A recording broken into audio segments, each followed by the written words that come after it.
Welcome to SteeleWatching, the podcast for Remington Steele fans. I am Eric, and I just want to say I'm a regular Phil Donahue. And I'm Sara, and I'm ready for my close-up. Oh. Or something. I don't know. Who was it that said that? I don't remember. Gloria Swanson? Swanson, yeah, that's about right. I think so. Before we get into stuff, we have a lot of stuff to get We do to have stuff. before we get into stuff. All the stuff. Yes, there's stuff, and then there's other stuff. And then we're going to start with this stuff. On the Facebook group, Steele Watchers Facebook group, we had a number of people answer the question that we had. You remember we were talking about the Korea lamps, and yes. Yeah. were they?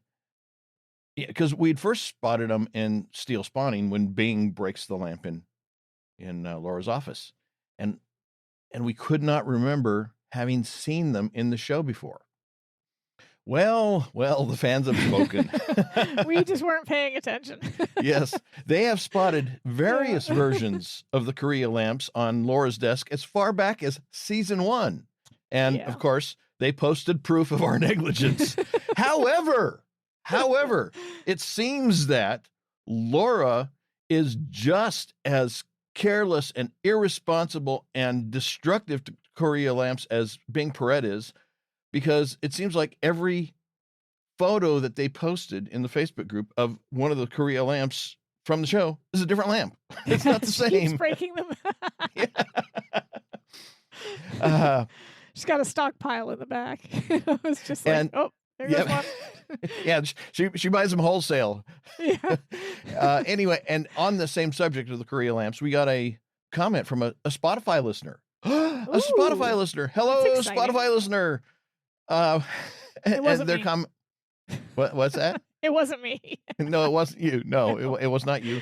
There was a name given. We don't share names because we don't have permission. But anyway, their comment was, I have had multiple friends and family members respond to breaking something I valued, from ceramics to appliances, by disparaging the item as faulty or substandard. So it is as much a matter of character as wealth. Because you remember we were talking about how wealthy people can have a tendency to, put it on my tab, like Bing was. So yes, absolutely. He is absolutely right. It is a matter of character, but it seems like wealth brings out the worst in people's characters sometimes. I think it's just one of those, like, when you have the means to replace something at the drop of a hat, there's less of value. And again, that's not everybody, because obviously I'm sure there's things that people that are multi-billionaires have that are priceless to them, obviously. But for those of us who maybe have a more scarce lifestyle where we lose something and it's gone, we can't just replace it. It might be more of a big deal to have it broken. United breaks guitars. It's a great song. It is. It's a great. That's all three of those songs are great. It's in a great story too. Anyway, we also got an email. We did. Actually, we got 2 emails. No, actually, we got 3. Actually, I thought 3 emails. Yes.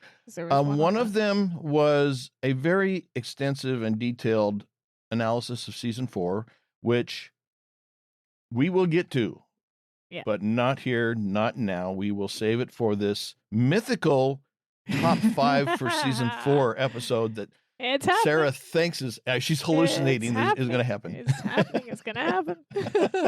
We'll save it for that because it was specific to season 4. Because we really want to dig into it, and it's a really well-written There's so much email, there. And there's so much there. Well written, very thoughtful. If we were to get into it now, it would take up. We wouldn't have an episode. We would be like half the episode, and then you would be like, "Where's the episode? What happened?" So right. we're gonna leave that one for the last, the top 5 episode. That is definitely going to happen. Because now Eric doesn't have a choice. Thank you, person who wrote us that email. Well, if I didn't have to participate by making a list, I would be okay with it. I'm fine with the other people's comments and lists. I know you're going to force me to. Yeah, I know. You're going to beat me over the head until I do. Anyway, we got another letter, And this writer says, I've been enjoying your podcast for just over a year now. I caught on to Remington Steele in the second year of its original run and was absolutely thrilled when Channel 4, I'm not sure where Channel 4 is, but anyway, reran the show. That feels like a Britain thing, because my Okay, husband could be. always talks about watching things on Channel 4, so Okay. I'm going to guess Britain, but I could be wrong. Absolutely thrilled when Channel 4 reran the show from the beginning over the following summer. From then on, I made it a point to never miss a new episode. Luckily, when I went away to college, I found like-minded friends to watch the show with, right to the unsatisfying end. It's been a real treat to revisit the show with you. So, yes, thank you. Very thank you very much. That's fun awesome. letter there. Do you want to do the third one here, or do you want me to just go ahead and plunge in? I'm good. I can read it if you want. Okay. Yeah. Okay. So this one says, "Hi, Eric and Sarah. I've been listening since the first season episodes debuted, but only now finding the motivation to write. Yay!"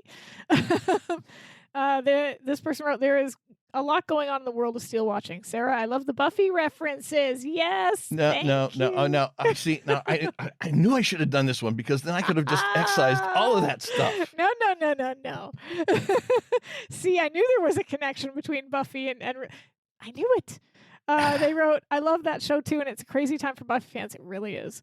And they heard me on Juliet Landau's revamped podcast trivia episodes. So that's so cool. They said they were cheering me on while listening. For those of you who don't know what this person means, Juliet Landau was an actress on Buffy, and she has her own rewatch podcast on Buffy, and they did a Battle of the Buffy fans trivia last year. They're doing it again this season. I haven't had a time to attempt to get into that contest yet, but it was basically like a head-to-head trivia thing, and I got past the first round, but unfortunately didn't get past the second round. So it was cool that somebody else heard me, because yay, I feel famous.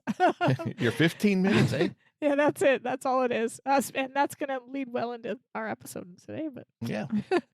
They also wrote, on this podcast, I don't recall a discussion of where to be able to stream Remington Steele. When the first season podcast episodes were released, Amazon Prime was the home for all the episodes for a couple years, but the rights expired at the end of 2024. Only the first and second seasons were available, and only for purchase. I believe effective last Sunday, which is March 15th, 2026, in this email, some episodes became available on Hallmark Plus, which I didn't know existed, but now have a subscription through Apple TV. The problem is that the last episode of season 4 and all of season 5 is missing. Is that a problem? or is that Some the solution? people would not consider it a problem. Like, that sounds more like the solution to me. But anyway, even worse, they edit the episodes like I've never seen before. They mute certain objectionable scenes and words. Examples: Butch Bemis's use of the word broad is muted in Let's Steal a Plot. Everything related to the Bedside Babes magazine is removed, which is pretty much most of the episode, so that would be interesting to see. Yeah. And Now You Steal It, Now You Don't, all the slaps are edited out when Steele is kidnapped and slapped. But how would you he's hit a lot. Yeah. And you take a 43-minute show and edit it down to 15 minutes. That's awful. Yes. And lots more. It's kind of funny, but still ridiculous for a 40-plus-year-old show that was on network television. It is ridiculous, especially when I feel like there is a lot more stuff out there, even by Hallmark standards, that is more explicit, more over the top, more swear words, more whatever. But wow. Okay, so for those of you who are looking for a place to stream it, it's there, but yeah. Well, we haven't talked about streaming sources primarily because they change so often. Yeah, they really do. It's like playing whack-a-mole. Yes, and of course these podcasts hopefully have a longer life than just when we release them. Yeah. And so, if we said something about it being on a certain location, then a year, 2 years from now, it might not be relevant. And I mean, I think a good chunk of us, and honestly, like, if it's there and you want to watch it, we've just, for now, as of this date, it is on that particular platform. But like Eric said, it could move. I bought the DVDs for that reason, because I was sick of trying to, and I still am sick of trying to, like, or you start something and then the rights run out and then you're midway through and it's gone. Yeah, so frustrating. In a subsequent email exchange with this person, they also indicated that the opening credits are edited as well. Interesting. Okay. Well, I'll finish the email and get to the. They wrote back in the Buffyverse though. The Buffy reboot was cruelly canceled, and that is true. I'm sorry to any other Buffy fans that were listening to this, but apparently, a particular network executive that was named by Sarah Michelle Gellar essentially was not on board from the get-go, and they axed it, which sucks. And according to some reports, this network executive claimed that they didn't like the show and never liked while it. simultaneously claiming that they had never seen the show. Even watched the entirety of it. Yeah, and apparently they were also responsible, and I didn't watch this show, but a lot of people did. That the show that Hilary Duff was on apparently was supposed to get a reboot as well, and he also was responsible for axing that.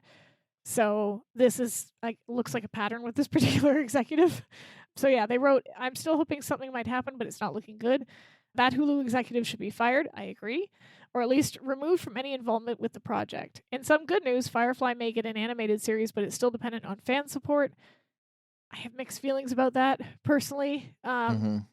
Mainly because it feels a bit more like a vanity project than it does anything that would push the story forward. And I don't know, after 20 some odd years, I wonder if it's, oh, hey, this person's commenting. Yes. They wrote, hey, that's me. Took a while to get in the chat.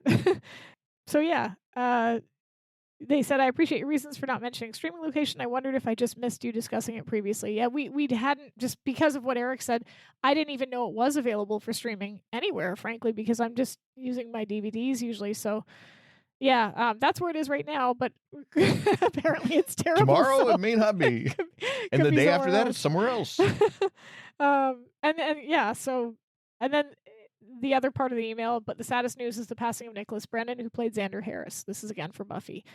He had a rough time in his personal life, but with bad behavior and other allegations. Newer fandom criticized his character, but Xander's behavior was sadly normal at the time. Not an excuse, but times were different. And yeah, that's true. And here's the thing, like, I loved Xander as a character. I also had issues with Xander as a character, but I feel that way about all the characters on the show, and I don't want to get too far into it because that's a Buffy podcast that someday may happen. But well, can I tell you a little secret, Sarah?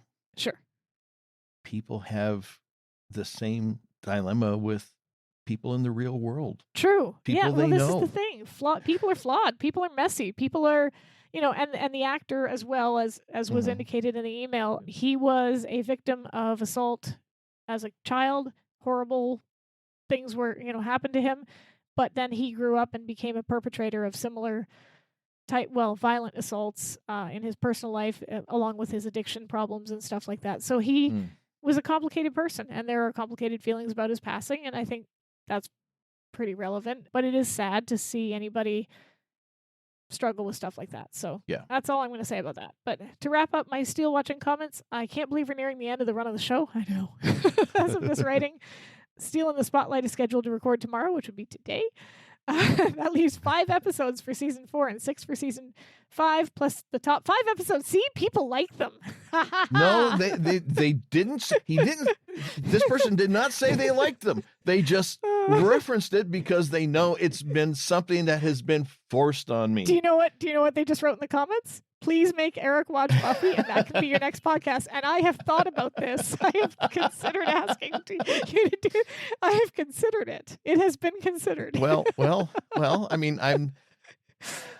We've been going through 5, so there. We've been going through it very slowly, and my wife and I think we're in like the partway through the second season. I would not be adverse. I would not be averse to that. Excellent. Oh, I'm no. doing the Mr. Burns like. Oh, so yeah, they like evil. the top 5. So evil. And they asked, have we given any thought to what we might be doing when we've completed all the episodes? So, and they suggested it might be funny to get our takes on those edited Hallmark Plus episodes. And although I think it would be, I don't have access to that particular platform. I don't even know if we get it in Canada. So, and it might just make me so angry I throw something at my TV and damage it. So I don't know if I could do that. I'd just be so mad. I'd be like, what are you doing? Stop it. Yeah, we have given consideration as to what we might do if somebody drags me kicking and screaming to a Buffy podcast. We may have to put anything past season 5 on Remington Steele on hold because, there's Contrary to what they say, daylight savings time does not give us more time. No, it doesn't. And I've been for 66 years, I've been hoping it would, but sadly it hasn't. Because I could use extra time. We can figure something out.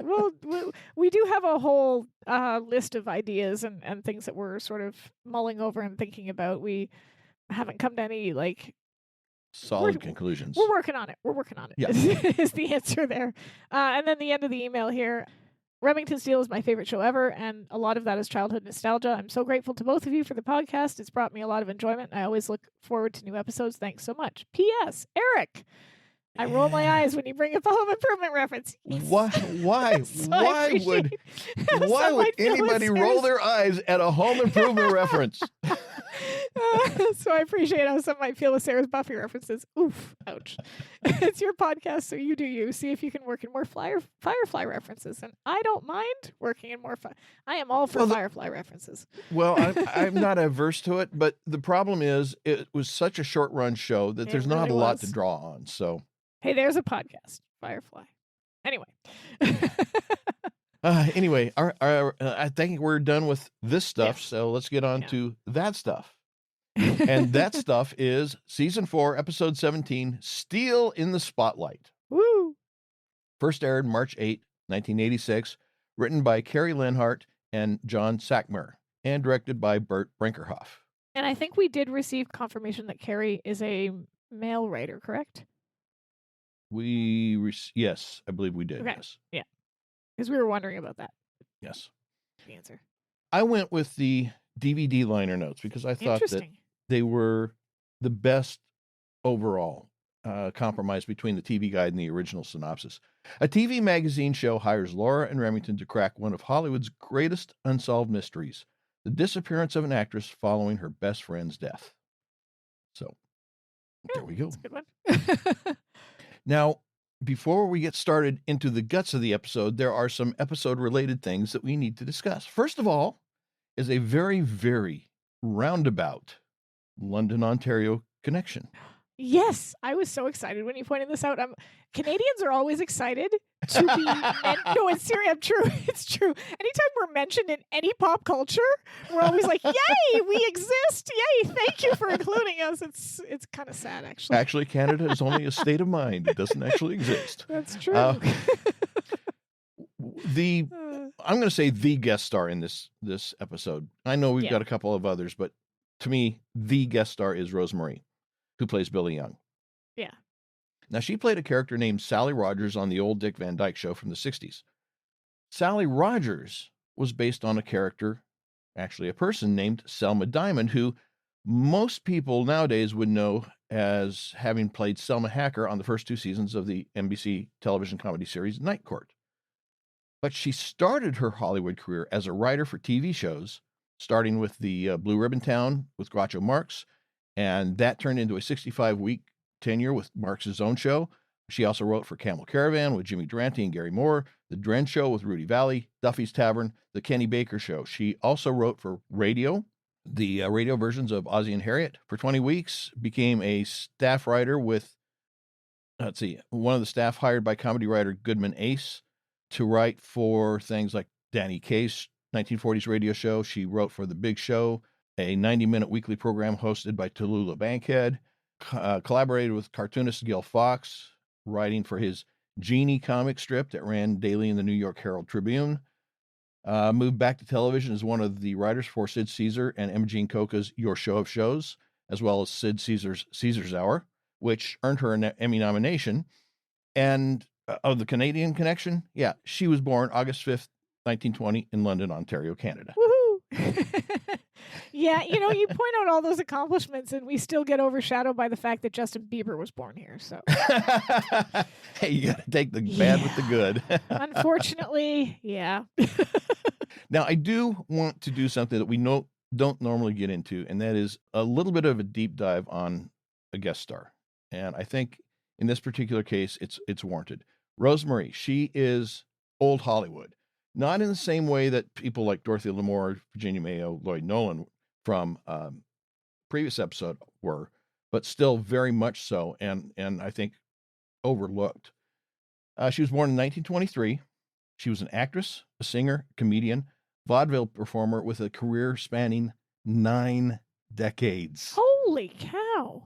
That's amazing. Included film, radio, records, theater, nightclubs, and television. As a child performer in the late 1920s onward, she had a successful singing career under the stage name Baby Rosemary.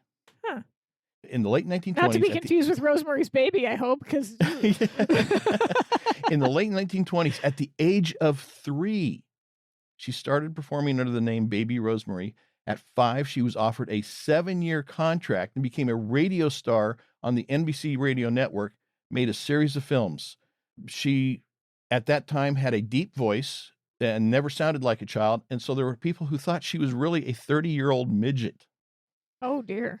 To counteract the rumors, NBC arranged for her to take a national stage tour. She appeared in some short films, including Baby Rosemary and the Child Wonder.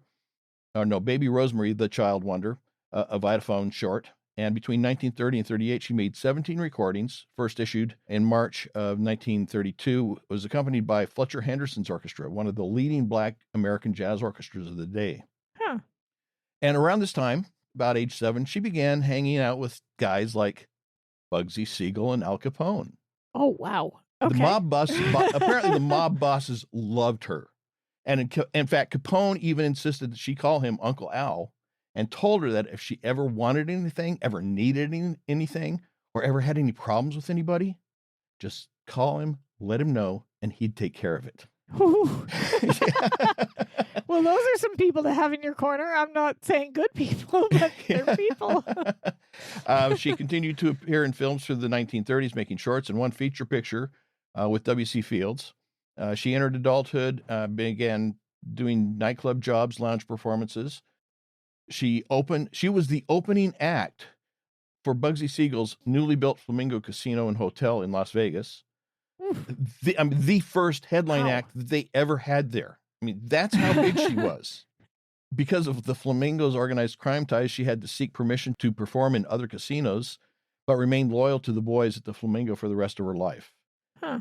She also continued to work in radio. Let's see, after 5 seasons on... Go ahead. Sorry. She has voice acting credits. I just checked up until 2003, so. Yeah. Wow. After 5 seasons on the Dick Van Dyke Show, she co-starred with Doris Day. She appeared in episodes of The Monkees.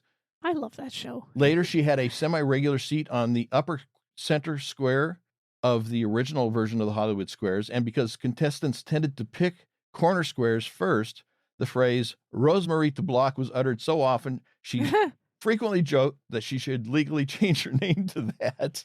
That's funny. And anybody who's interested in learning more about Rosemary and her amazing career and her significance in the entertainment industry, there's a great documentary about her life and career called Wait for Your Laugh. It came out in 2017. And it is available on YouTube as a with ads view, but you can also get the DVD from like Amazon and such. I also looked at the IMDb trivia for this episode, and it said that she actually wasn't eager to take the part, this character role, and they sweetened the deal by offering her 2 musical numbers that were then later cut for time, which sucks. Yeah. Because,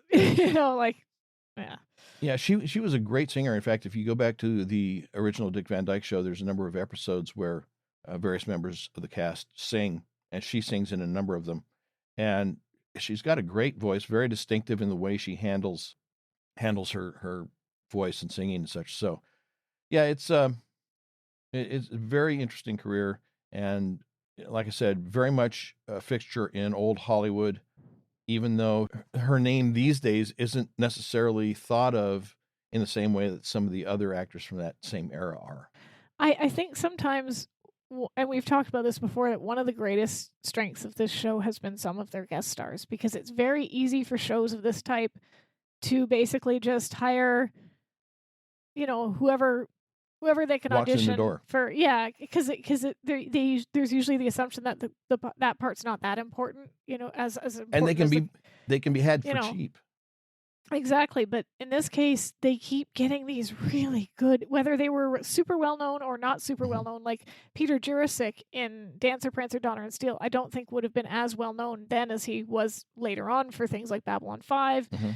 but he's so good. He's an amazing actor. And Armin Shimmerman, same thing. Or like all of these actors that later went on to do or were already doing amazing things at the time, and they they appear on the show and they disappear into their parts, which is really cool. So yeah.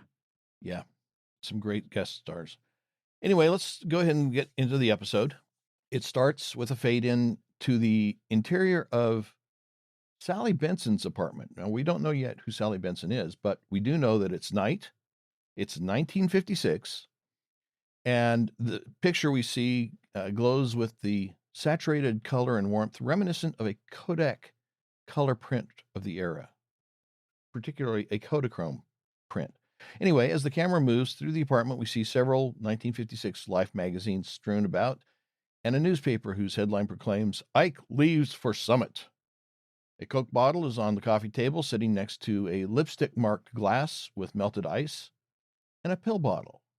A stack of Elvis, Pat Boone, and Bill Haley records stands next to an RCA hi fi, and we hear the faint, sporadic bursts of laughter from an unseen television set, and the camera finds articles of Sally's clothing tossed around the overstuffed, doily covered furniture. So just hearing you do all of that Mm-hmm. also kind of, and I guess I never really thought about this before, but makes me think of how well sometimes we criticize it, like the Platinum Airplane, how silly it looked, but how well sometimes they dress a set to Mm-hmm. give it like that feel, like within Love Among the Steel, for example, with that 1930s atmosphere, and this, Yep. the way that they've gone through all this trouble to put in these little details that you might not otherwise notice, but contribute to the whole picture in such a way that you are just kind of transported there, which Mm-hmm. not all TV shows might have taken the time to do so well. But yeah, this is Yeah. amazing. Yeah. I mean, it's like miniatures in science fiction movies. A lot of times, what makes them look real is the small, tiny details that they put in Yeah, that you never yeah. actually see any. You can't see the detail. You see that there is detail, Yeah. and that gives it the authenticity. And that's exactly, you're right. With some of these shows, like Love Among the Steel and this one, it's the little details that just give it that ambiance. Anyway, next we see a floral print dress, a white lace slip, a pair of silk stockings, and a garter belt. And the camera also finds that Sally Benson is sprawled across the sofa. She is 30, beautiful, and quite dead. And we Sorry, I don't hear, mean to laugh. That's not funny, but just the way you said it. 30, beautiful, and quite dead. It sounds like a book, you know? yeah, well, I'll have to admit, I stole that from the script. And then we hear two drunks walking on a railroad track. One turns to the other and he says, "Hey, Fred, this is the longest flight of stairs I've ever climbed." The other says, "It's not the steps I mind, it's these low banisters." And next we see a stranger. His back is to us, Sally's nude body in his arms. Her head and legs swing lifelessly as he carries her to the bathroom, and as we hear Rosemary, aka Billy Young, singing in the background. The room is Art Deco, black and white tile, pedestal sink, claw-footed tub. The stranger lays Sally on the bare tile floor. And Sally's hair is fanned out beneath her. Her red lipstick stands out brightly against her milky skin.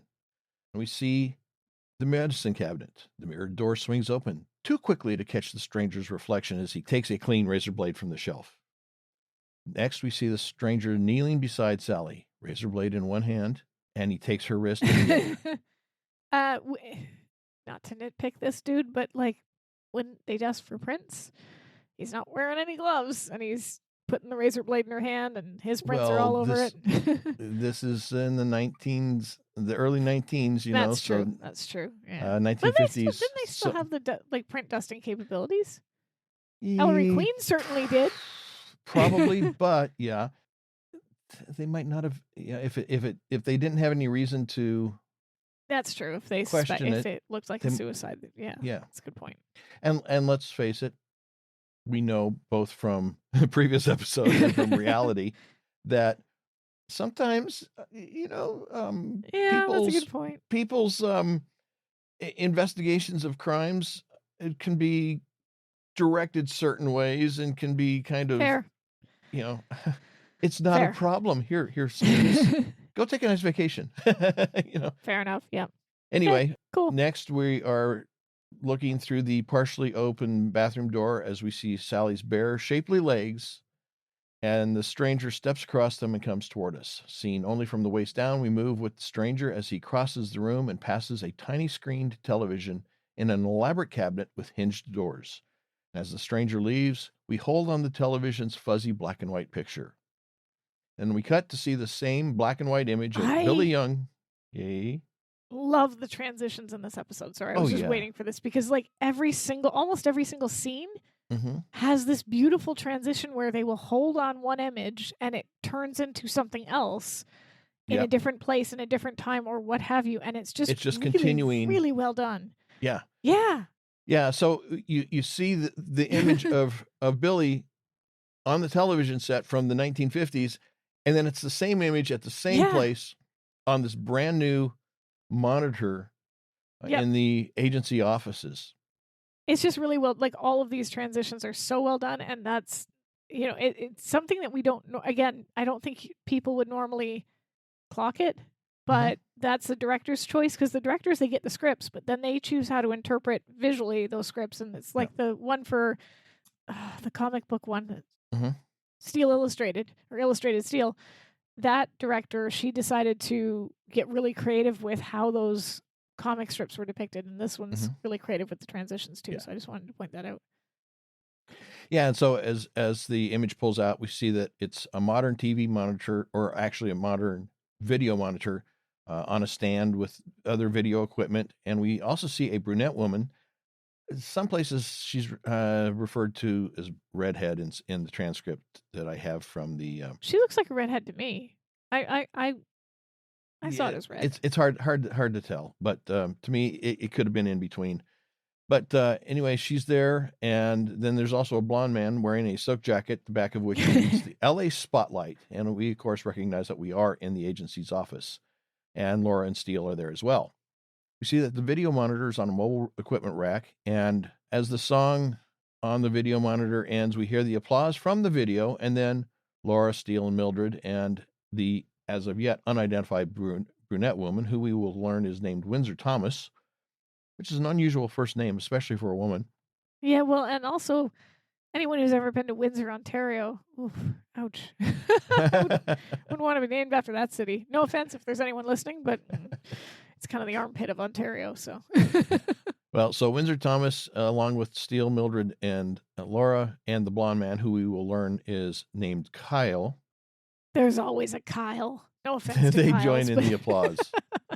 Can I just say for Mildred, she looks amazing. That dress, love it. Love it on Mildred.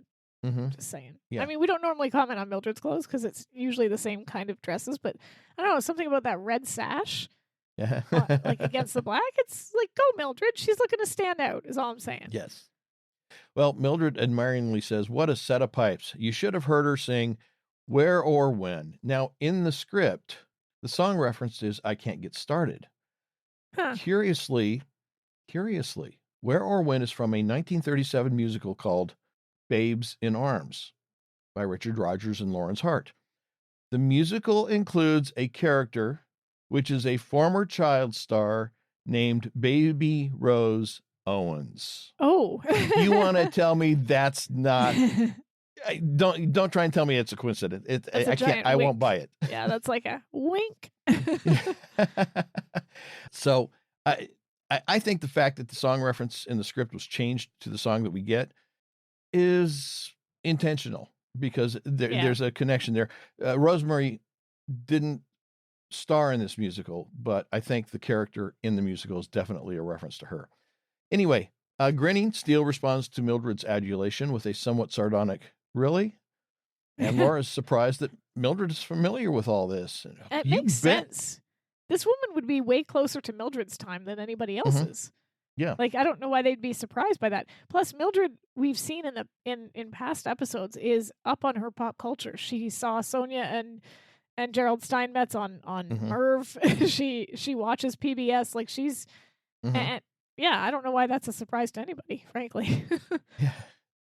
Well, Laura is surprised that Mildred is familiar with it, and Mildred says, "You bet," explaining that back before she did Showtime Cavalcade, Herbert used to take her to the Club Oasis, and they'd hear her sing Where or When, and that was their song, and Laura grins a bit nervously, perhaps because, as Steele asks with some confusion, "I thought your husband's name was Walter."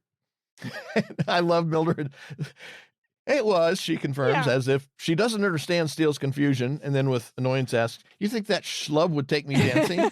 No, this was before Walter. And she laughs, Yeah, and then it's like Mildred also didn't have a life before she got married. We have seen this woman pick up men all throughout this series. Like Mildred has constantly got or have been hit on her, yes. or turning them down. Yeah, Mildred, she's doing well. Well, as she's leaving the office, the blonde man, Kyle, asks why she didn't marry Herbert. And Mildred looks back over her shoulder, pauses, and then says, he was a little light in the loafers. And Is of course that a reference to him being cheap? No. Does it mean he was short? I'm missing out on what gay. light in the loaf.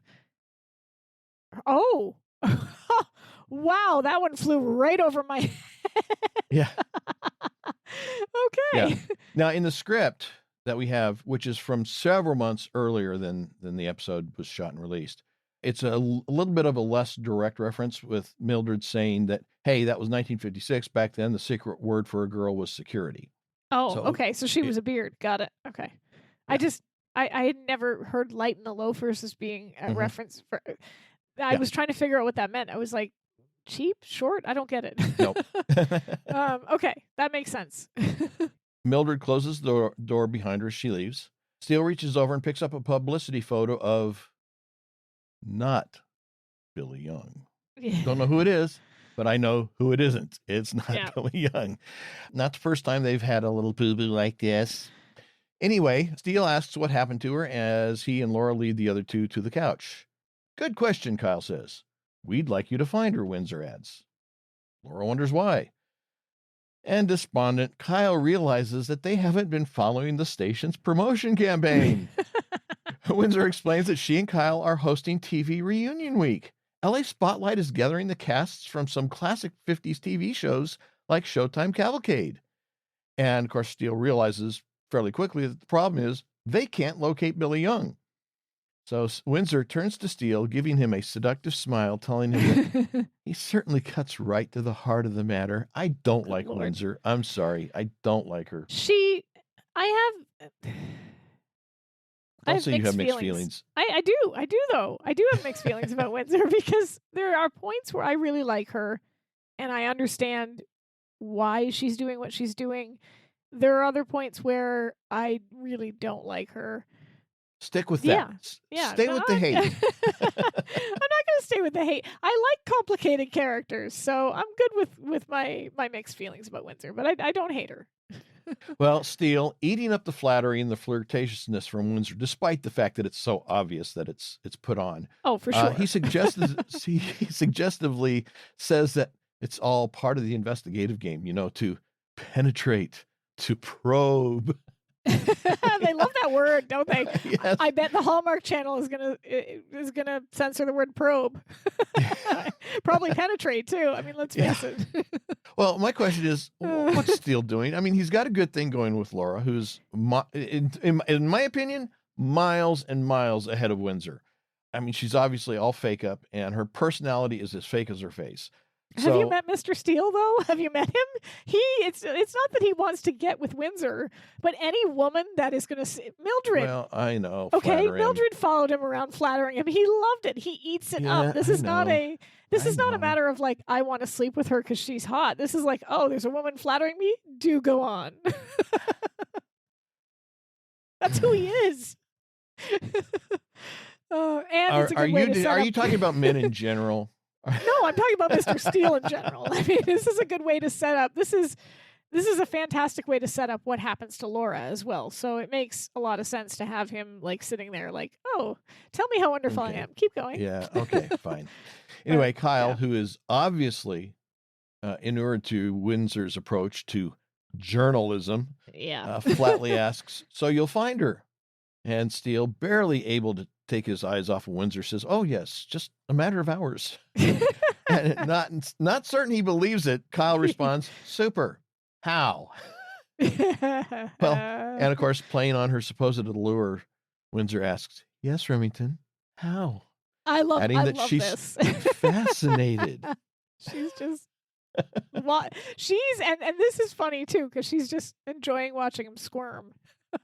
Yes, because she knows that she knows what she's doing, and she knows how he's responding to it. So yes, for sure. Anyway, Steele suddenly is lost as to how to respond to a question of how is he going to do it, saying, yes, how indeed. And then after a long pause, Laura, with obvious though subdued annoyance at Steele slobbering over Windsor, quietly says, skip trace. And Steele, grabbing onto the life preserver Laura has just thrown him, says, yes, precisely. And when Windsor asks what skip trace is, Steele quickly punts, asking Laura to explain the intricacies of skip trace to Windsor. This is the time when unnamed woman suddenly becomes very critical to Mr. Steele. Yeah. But still unnamed, yes. Yeah. Anyway, Windsor is impressed, commenting that not many men are willing to admit that a woman with looks can have brains too. And as an aside, though not taking her eyes off Steele, she tells Laura that she is so lucky to have a boss like him. This is dad at the playground syndrome. Okay. This is what this is. Okay. Dad at the playground syndrome. This is what happens when that? Okay, so when a mom takes her kid to the playground and you know plays with her kid, she's a mom at the playground. Okay. Dad takes a kid to the playground, and suddenly he's surrounded by women going, "Oh my gosh, you are such a good dad. You're out here with your child. You're you're babysitting." Dad at the playground syndrome, right? They doing the exact same thing mom would do, but suddenly very sexy. Hello, Dad. Anyway, perhaps realizing that he's going to pay for his comments later, Steele glances at Laura and with obvious discomfort responds, isn't she lucky? And of course, with dry sarcasm, Laura calls Steele a regular Phil Donahue. And of course, the tone of her voice and her sarcasm is not lost on Steele. But Laura goes ahead and unenthusiastically explains that skip trace is a systemic method they use for finding people, saying that one begins first with the most obvious sources, such as, Windsor asks in an overly solicitous tone. And then we cut to Laura in her office holding a stack of documents as she says, phone listings. And she another really good cut. Can I just quickly poke in here for the Phil Donahue reference, because some people might not know who this is, and as a Canadian I've heard of him but had never watched him because a lot of that stuff didn't come his over claim here, to fame is that he's married to Marlo Thomas. I didn't know that. Or was, yes. But according to Wikipedia, the arbiter of all knowledge, yes, of course. Actually, I didn't know he only died in 2024. Yeah, he lived recently. a long life. Yeah. He was an American media personality, writer, film producer, and the creator and host of the Phil Donahue Show. Television program later just known as Donahue was the first popular talk show to feature a format that included audience participation. Had a 29-year run on national television, which is kind of insane.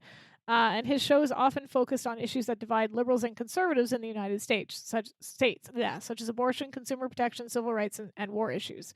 His most frequent guest was Ralph Nader, for whom Donahue campaigned in 2000. Donahue also briefly hosted a talk show on MSNBC from 2002 to 2003, and he was one of the most influential talk show hosts and was often referred to as the king of daytime talk. Oprah Winfrey has said if it weren't for Phil Donahue, there would never have been an Oprah show. So I just wanted to kind of point that out because I didn't know much about him other than he hosted a talk show. And I've heard him referenced in other American things, but I've never actually seen anything that, I've never seen the show. So. And his was generally not one of those shows where chairs were thrown. No, No, and it's funny because like reading the description for that, and I'm thinking that show probably wouldn't work now because people are so polarized that you wouldn't be able to get two people from two sides of any one issue without chairs being thrown, I feel like. Or Well, who was that guy that did the talk show, the glasses and the kind of curly hair, and he was always Springer, yeah, bringing on the ex-wife and the ex-wife's ex-boyfriend, and that wasn't even real. Like oftentimes people were coached or told what to do, or those stories weren't entirely accurate. Just like an episode of Home Improvement. Oh, sorry. Wow, that was a sad attempt to shoehorn that in there. But speaking of connections to London, Ontario, Jenny Jones of the Jenny Jones Show, she was from London, Ontario. Sorry, see that segue? That was good. Anyway, keep going. Sorry. Anyway, yes, we're in Laura's office. Laura's mentioning phone listings, and she turns to Mildred, and Mildred, who already has a stack of papers, answers, Bupkis, service disconnected, 1956. By the way, Bupkis? Didn't we talk about this one already? Yeah, I think so. We will recap. Yes. Okay. Bupkis and Goat Droppings. The official Dick Van Dyke Show book by Vince Waldron tells an interesting story about the word Bupkis and the episode of the same name in the Dick Van Dyke Show. Sam Denoff, one of the co-writers for that episode in the song, had heard his mother use the word Bupkis when he was growing up, and he had always been told it meant nothing. Denoff's parents often attended live tapings of the Dick Van Dyke Show, and they were in the audience the night the Bupkis episode was filmed. Denoff's mother thought that the episode was funny, but afterward told him that he couldn't put it on the air. When he asked why not, she said, "Don't you know what Bupkis means?" He said he knew that it meant nothing, and his mother told him that nothing was the loose translation for the Yiddish word Bupkis, but the literal meaning was goat droppings, and goat dung was worth nothing. Don't you just love it though when parents like openly lie to you to cover for like I was told for years. Lie. They just kind of left out part of the truth. I was told for years that I wasn't allowed to go into the liquor store with my parents because they wouldn't allow anybody under the age of 19 inside the LCBO, which was completely untrue. They just didn't want to like deal unaccompanied. with bringing it. No, accompanied. Like I was told. No, but they didn't want somebody unaccompanied in there under there. No, but I could have gone in with my parents while they were shopping, but they didn't. They told me that I just wasn't allowed in, and it was, I guess, probably to prevent me from trying to get in underage. I don't know, but they told me that, and they told me that it was illegal to turn the light on in your car, the interior light. That you get arrested for it. Yeah. Oh, yeah. I was told some stuff. No. Now it is illegal to take the tag off your mattress. Oh. I have done that. I'm a rebel. Anyway, keep going. Anyway, Steele asks about DMV, and Laura says, no, license expired 1956. And then Laura asks, well, what about Screen Actors Guild? Membership dropped 1956, Steele informs her. Legal records, Mildred asks. No marriage, no name change, no death certificate. And Laura comments that it's as if the woman disappeared from the face of the earth 30 years ago. And then just then, as she spots Windsor, Kyle, and a cameraman entering the office, Mildred utters an uh-oh, and then adds that they have company. Steele lets out a groan. Laura gives out with a great. She puts her hand on his shoulder and says that she's going to let him explain to Barbara Walters out there just how far they've gotten. Okay, Barbara Walters. We've got another. There's a lot of references to American television personalities here, and this one I did know a bit more about because I've seen some of her interviews. American broadcast journalist, television personality, known for her interviewing ability and popularity with viewers. She appeared as a host of numerous television programs, including Today, ABC Evening News, and The View. Walters was a working journalist from 1951 until her retirement in 2014. She died in 2022. She was inducted into the Television Hall of Fame in 1989, received a Lifetime Achievement Award from the NATAS in 2000, and a star on the Hollywood Walk of Fame in 2007. So that's kind of cool. She has some of the people she's interviewed. During her career, she interviewed every sitting U.S. president and first lady, from Richard Nixon and Pat Nixon to Barack and Michelle Obama. She also interviewed both Donald Trump and Joe Biden, although not when either was president.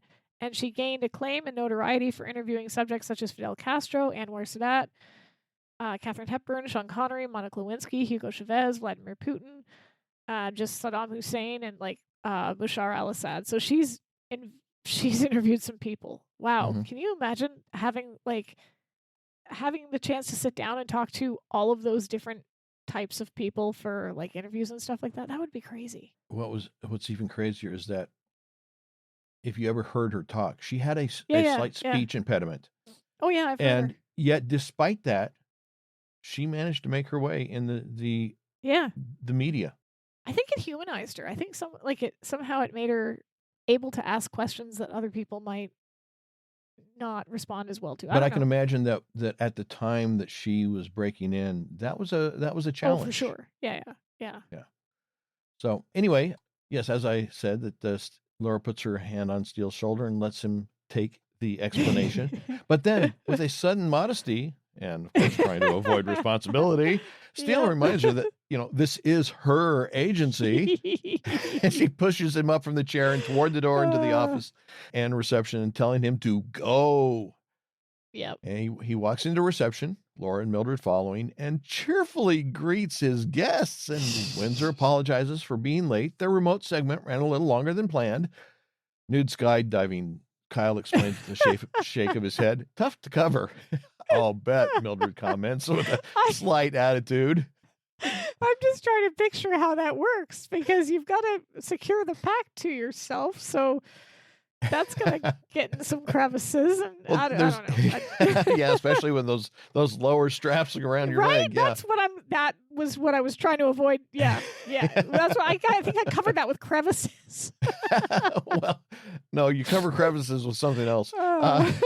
Anyway, so anyway, Windsor jumps right into the mess, asking, "Where do we find Billy Young?" And Laura starts to say something. It's like it's almost like she's having second thoughts about letting Steele handle it. But of course, Steele jumps right in a professional tone, begins to explain that, well, this trace skip trace, Laura corrects in a somewhat overly helpful tone. Yeah. And of course, Windsor gives Laura kind of a curious glance at that, and Steele gives her a kind of dismissive glance at that. And he continues without acknowledgement, saying that it's taken a little longer than expected. You see, I've allowed Miss Holt to lead this investigation as part of her ongoing apprenticeship. Okay, so two things here. One, he could have used Mildred for this because she is apprenticing them, but he chose to throw Laura under the bus just because he's a petty drama queen, and I love it. But also, that curious look that Windsor gives to Steele when he makes that, or Laura, sorry, when she corrects him.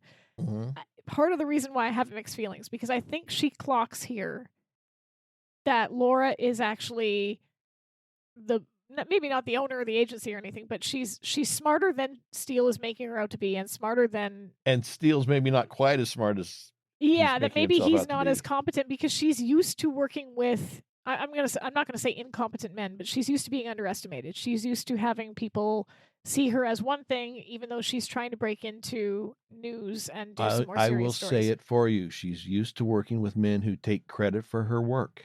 Yeah. So she sees Laura. So see, you didn't say it. I said it. She sees Laura, and I think she's clocked that Laura knows what she's doing, and that Steele is maybe not as. But I don't give her credit for that, because to give her credit for that means that she. How to explain it? I know what I'm trying to think, but I don't know how to say it. She doesn't view this as Laura being the competent one and saying, "Oh, she deserves my respect." It's, "Oh, Laura's the competent one. She's the one I have to manipulate." Oh, yeah. Because she's also, so this is where the mixed feelings comes in, because she's also shrewd and manipulative, and she knows how to get what she wants, probably because she's in an entertainment industry where she's valued mostly for her looks than she is for any of her other ideas. So she's using. Well, I'm sorry, I'm not impressed with her looks. But what I'm saying, but those are the looks that were considered fashionable and attractive in the 80s, right? The heavy makeup, the big hair. I'll give you that, yeah. So, she's seeing her opportunity because that's how she's had to survive. It's probably why she's even doing Spotlight, because it was the closest she could get to what she's actually wanting to be doing. So there's we find that out to be true. Yeah, there's respect, and there's also manipulation involved. And so that's why I kind of like... See, I don't think there's any respect at all. She has respect for Laura, but I do think she No, has respect for no, Laura. no, but no, no, I no, also no. think that she sees Laura as her opportunity to get what she wants. And so therefore Nope. she's going to take No respect at all. No respect at all. Okay. No, you're wrong on that one. There is no respect from Windsor. No, Anyway, I think Windsor respects Laura. no, I think she does does. not. I think No, she does. just views Laura as she's the one I've got to manipulate. There's no respect there. But No, there's if she respected her, she wouldn't look at her as a piece of meat to be manipulated. she was looking at Steele as a piece of meat to be manipulated too. That's right, because she does But not respect him either. I think it's more that she realizes that Laura, like, I think if she didn't respect that Laura was competent, she wouldn't know that she was the one to manipulate. That makes sense. You're entitled to be wrong. Anyway, Windsor grins at Steele, telling him with insincere flattery that he is a marvel.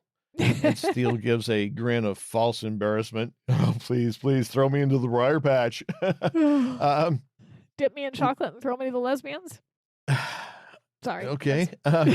Laura gives him a hard look and with undisguised disgust calls him a real prize. And you can just hear her thinking, okay, he is in prize so for much what trouble. though? Prize bull, prize load of crap, prize, it's open for interpretation. Yes. Booby prize. Yeah. Anyway, Steele continues to dig himself in deeper with false humility by telling Windsor that it's been a struggle to stop himself from hurrying things along, but how else is she going to learn? This is why she hasn't slept with him yet. Right here. It's not the trust issue. It's not anything. It's literally that the second she starts to consider it, he turns around and opens his mouth. Anyway, Kyle with obvious disgust at the apparent lack of progress due to Laura's inexperience has asked if she's found out anything yet.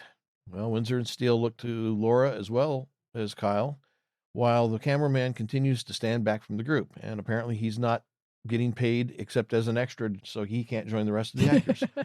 Laura states that the trail goes cold immediately after Billy's last television appearance in 1956. She seems to have covered her tracks.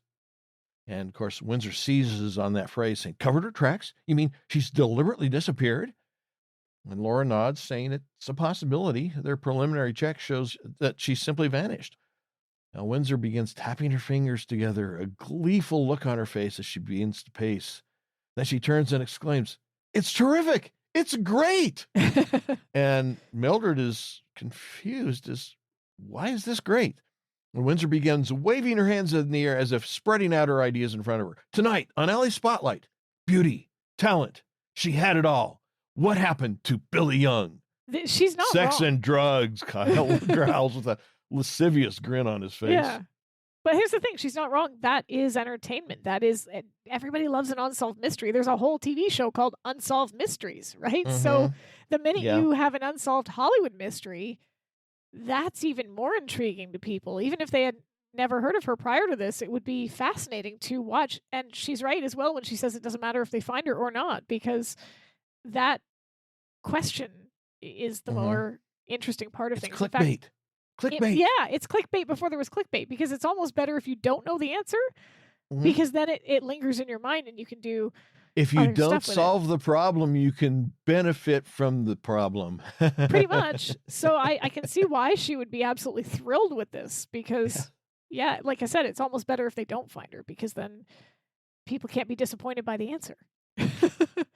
Well, she goes on, another of Hollywood's unsolved mysteries. Why, it'll be bigger than the reunion itself, she gushes.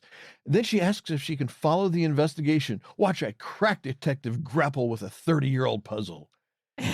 And with more of his trademarked faux embarrassment, Steele says, well, he supposes that it would be a thrill for the viewers to take them inside the deductive process. Observe how and of course, he doesn't get to finish. Laura interrupts him, saying that she's not meaning to be the wet blanket here, but she does caution him.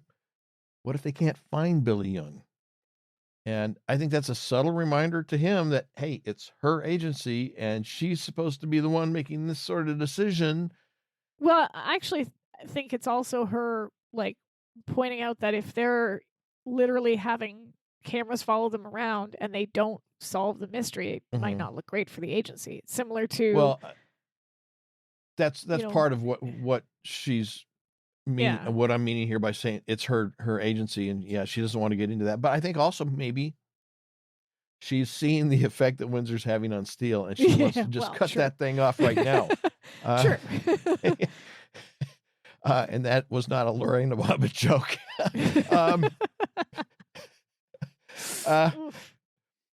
Steele grimaces until he's saved by Windsor, who says that it doesn't matter because it's still a great story. Maybe even better, like you said, like the Loch Ness Monster, Kyle Okay, adds. but the Loch Ness Monster's real, okay? I've been to Loch Ness, and I'm sorry, but there is something in that lake. I have been there. I haven't seen the monster, but, you know, Nessie's a bit shy. You kind of have to, like, coax her out, find the right treats. She's there. Anyway. Steele commends Kyle on his perceptive take of things. And Windsor continues gushing, saying that it's still great publicity for all of them. She tells Dennis, the cameraman, to start rolling. She wants to get all this on tonight's show. Steele stands giddy with excitement to run back to his office to get his jacket, while Laura makes one last attempt to put a damper on his exuberance. But as he's headed toward the office, he jerks to a stop when Windsor tells Dennis to focus on Laura. And Steele looks at Laura in confusion, and Laura looks at Windsor in surprise. And why, sure, Windsor says, showing her shift in her manipulative flattery from Steele to Laura. She says, she's in charge of this one right now, right? Female detective leads search for actress. There's her angle. And Steele, who has been inching his way back to Laura's side, grimaces, realizing that he's no longer the focus of Windsor's attentions. Deflates. You can see just the like the balloon down on the ground. I'm sorry. Bad image. Balloon, get out of my head. Balloon. I wasn't. Laura starts to protest, frowning. And, of course, Steele steps away from her and toward the television people to kind of circle around. Windsor asks Dennis how Laura looks. The camera loves her, he answers enthusiastically. And Steele, having stepped around Windsor and company, is now around behind Mildred's desk and by her side. Laura continues to protest, but partway through her protest pauses and then with a smile, what do you mean the camera loves me? And Kyle gives her a lecherous grin, explaining that she doesn't have a bad angle. He's out of line, but he's not wrong. Dennis agrees and then instructs her not to wear white or narrow stripes. It looks bad on camera.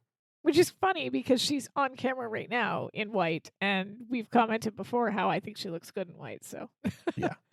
Well, maybe LA Spotlight has lower grade equipment.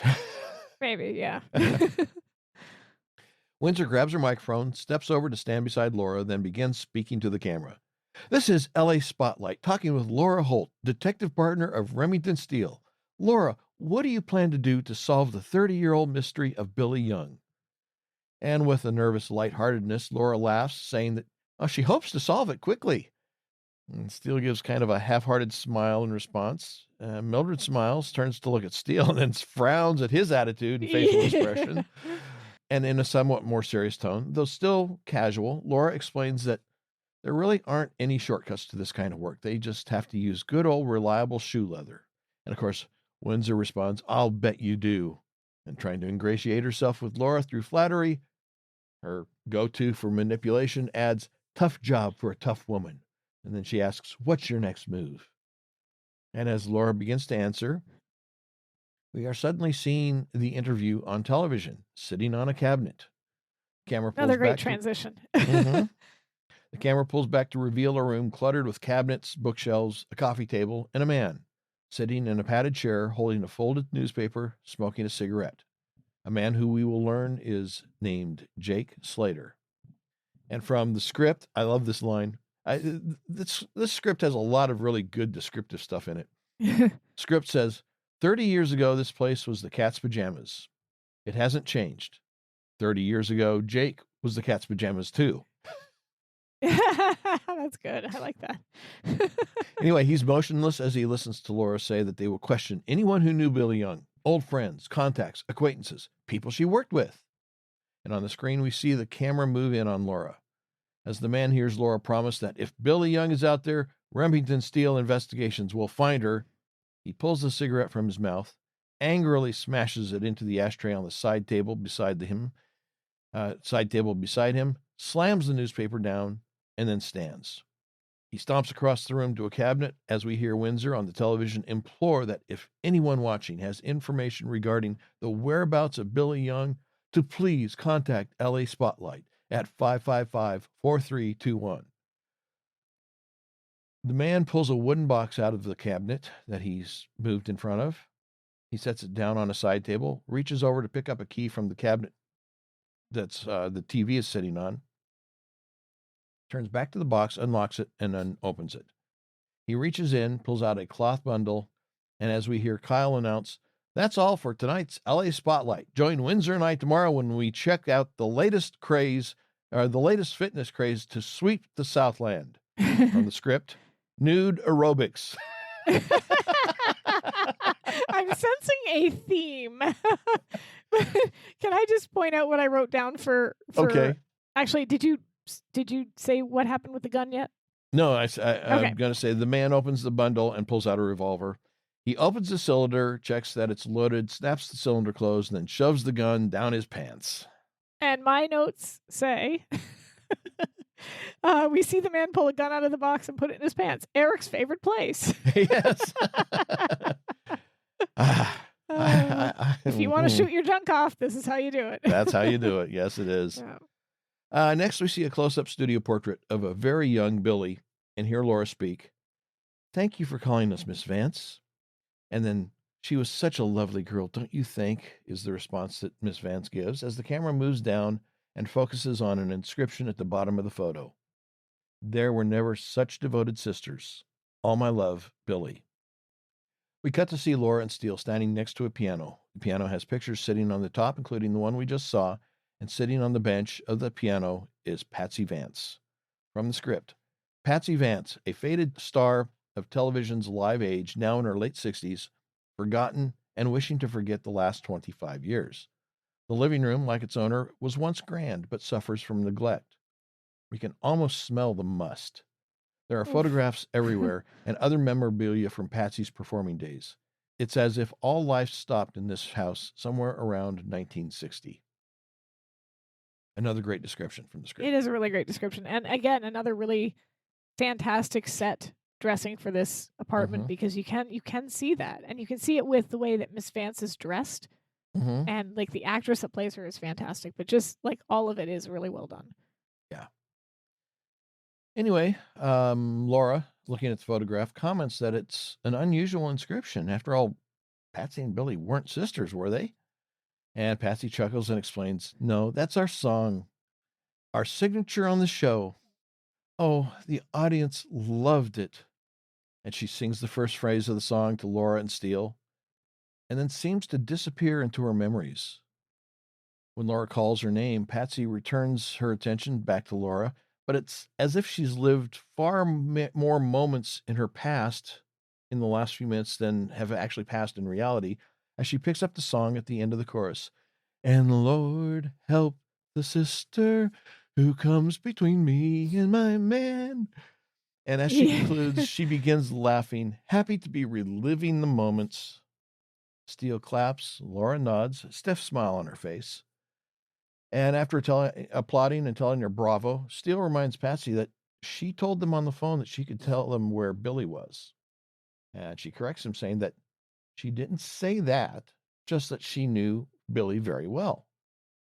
And Laura and Steele exchange glances that say, this is going to be a waste. And with annoyance, Laura demands to know if Patsy knows where Billy is. And after a slight pause where she seems to be debating about how much to say, Patsy says, "No." Laura straightens up, puts out her hand to grab Steele's arm, and announces that they don't need to waste any more of Mrs. Vance's time. Translation, we're wasting our time. Or more accurately, Miss Vance is wasting our time. And they begin to walk away, headed toward the door. Patsy Vance stands, beginning to walk from the piano toward the center of the living room and the couch, calling out to Laura that even though she doesn't know where Billy is, she knows why Billy disappeared. I think this character is really interesting in the sense that we've talked about about this before, how you've got some people that if they are older and don't have anybody else in their life may go places just to have someone to talk to, right? And those grab onto anybody because they want to have somebody to talk to. Yeah, and you get the impression that Patsy doesn't have anybody, that all of her happiness comes from those memories, as you said, like where she kind of disappears back into those memories. And so here are two people at her house wanting to talk about the past, and she's not focused on finding Billy. She's focused on keeping them there because she wants someone to talk to. She wants to share her glory days. She wants to.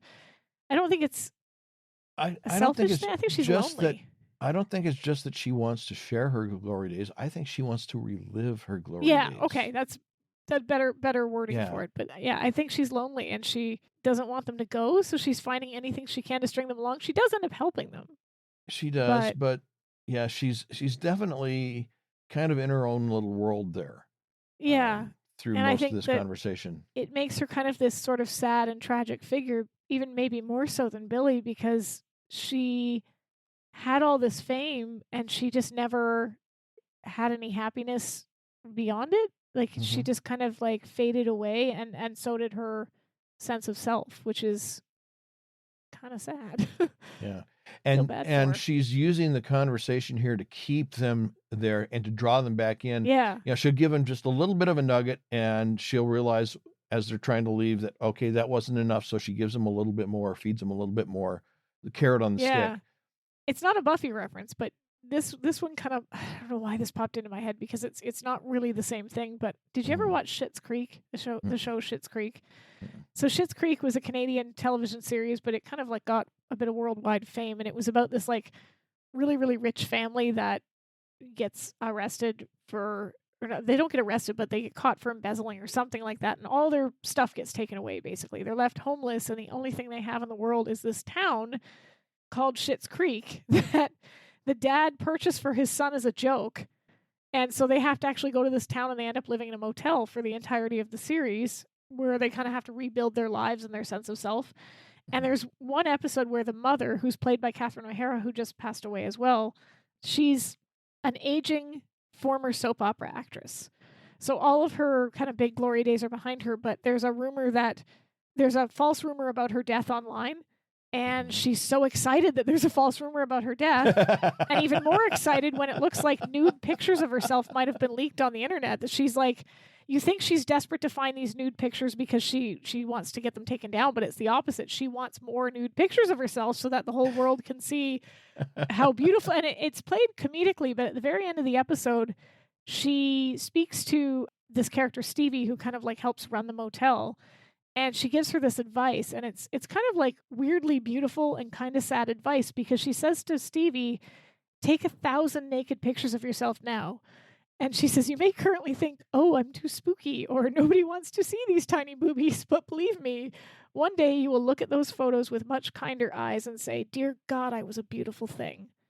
And that line has always gotten me, just the idea that like, you may not think much of yourself now, but you're going to look back on this and you're going to see how beautiful you were, and you're going to see all of that, what you had. So like, don't be afraid to just like live in that, right? And that's kind of what Patsy hasn't done. She's never moved beyond that. She's still in that moment that she's, you know. Oh, and hey, the person that wrote the email also likes my Schitt's Creek references. So who's the cooler one now? But in all seriousness, it just kind of makes me think of that. How she's kind of like, I don't know, she hasn't gone anywhere with her life. It's sad. Well, after she says that she knows why Billy has disappeared, Laura and Steele, of course, slow their pace. And Patsy simply states Sally Benson, but offers no further explanation, as if the name itself should be explanation. Steele finally asks, who's Sally Benson? And Patsy says, young actress under contract at Metro. She stops, pulls over at a cabinet, and or she stops at a cabinet, pulls open a drawer, and pulls out a photo of Sally Benson. Handing the photo to Laura, she explains that she had a few pictures. Let's see, there was, and Laura cuts her off, doesn't want to go down memory lane with her, but she demands to know what Sally's connection to Billy was. No time for reminiscences. Sally and Billy were best friends. They roomed together. As she puts the photo back into the drawer, Patsy says, tragic, as if the word should be explanation of its in itself. Well, this is baiting her, dropping the bait. This is the carrot. Oh, so tragic.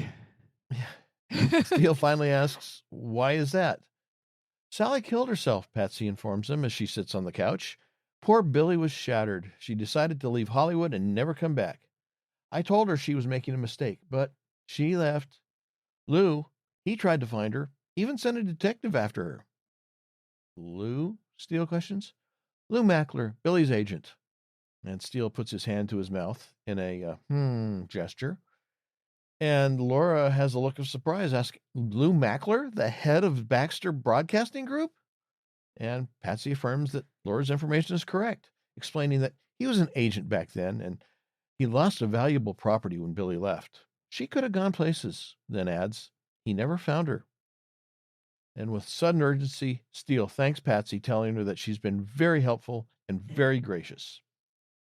As they head out the door, Patsy tries to persuade them to stay, telling them that she's got coffee on and cookies. And they laugh uncomfortably, telling her thanks, but no thanks. But Patsy isn't done yet. She just remembered someone else they might want to talk to. Funny how that happens. Yeah. Tom Hogan, Billy's makeup man. What would he know, Laura asks. Well, Billy and Tom were very close, Patsy recounts. If she stayed in touch with anyone, I'll bet it would be him.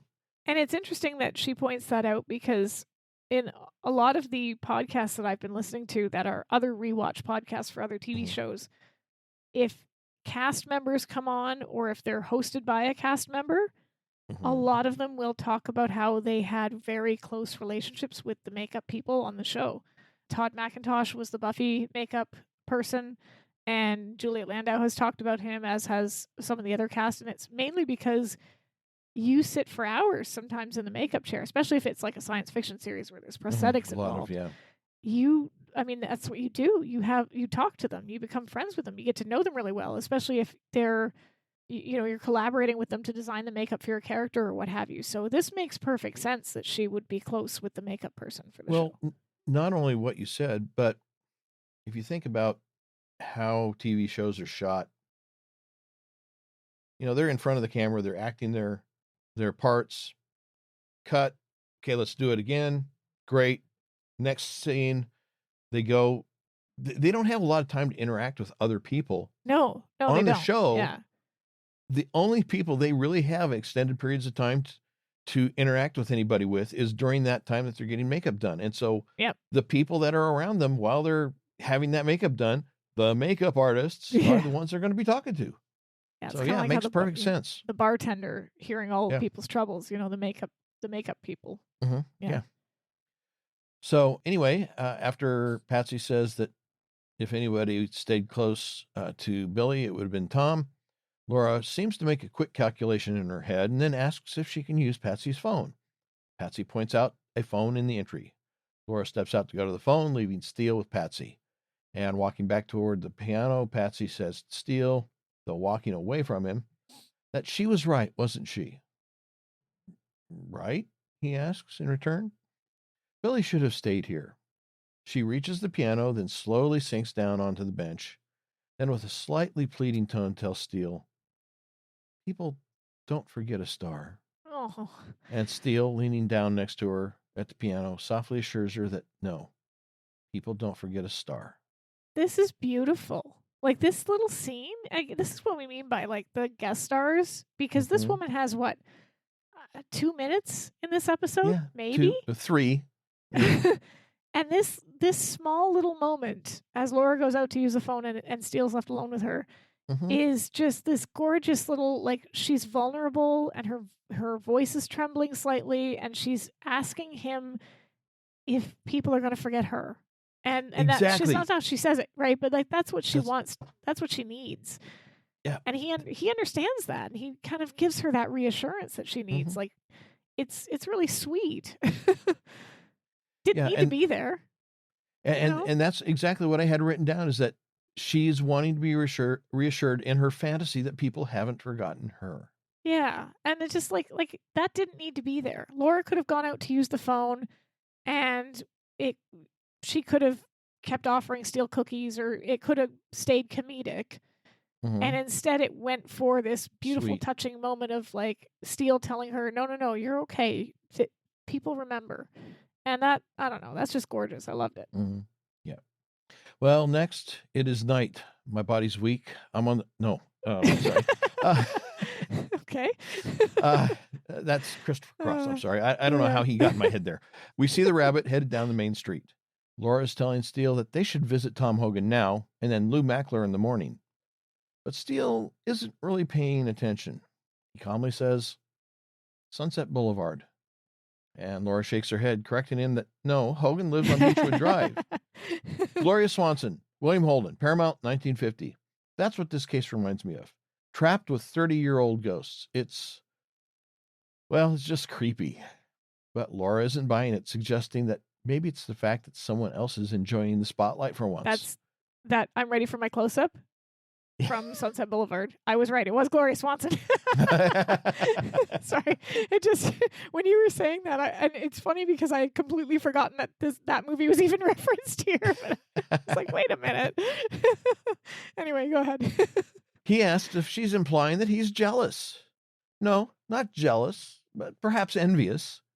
Steele laughs and with obvious insincerity insists that he is delighted. He's grown rather weary of dealing with the media and he appreciates the break. And Laura, with obvious annoyance, says that she didn't get that impression when Windsor was fawning all over him. Yeah. And, are we talking about jealousy? Steele asks, tossing an implication back at her. And then Laura and Steele pull up in front of a rather grand-looking apartment complex.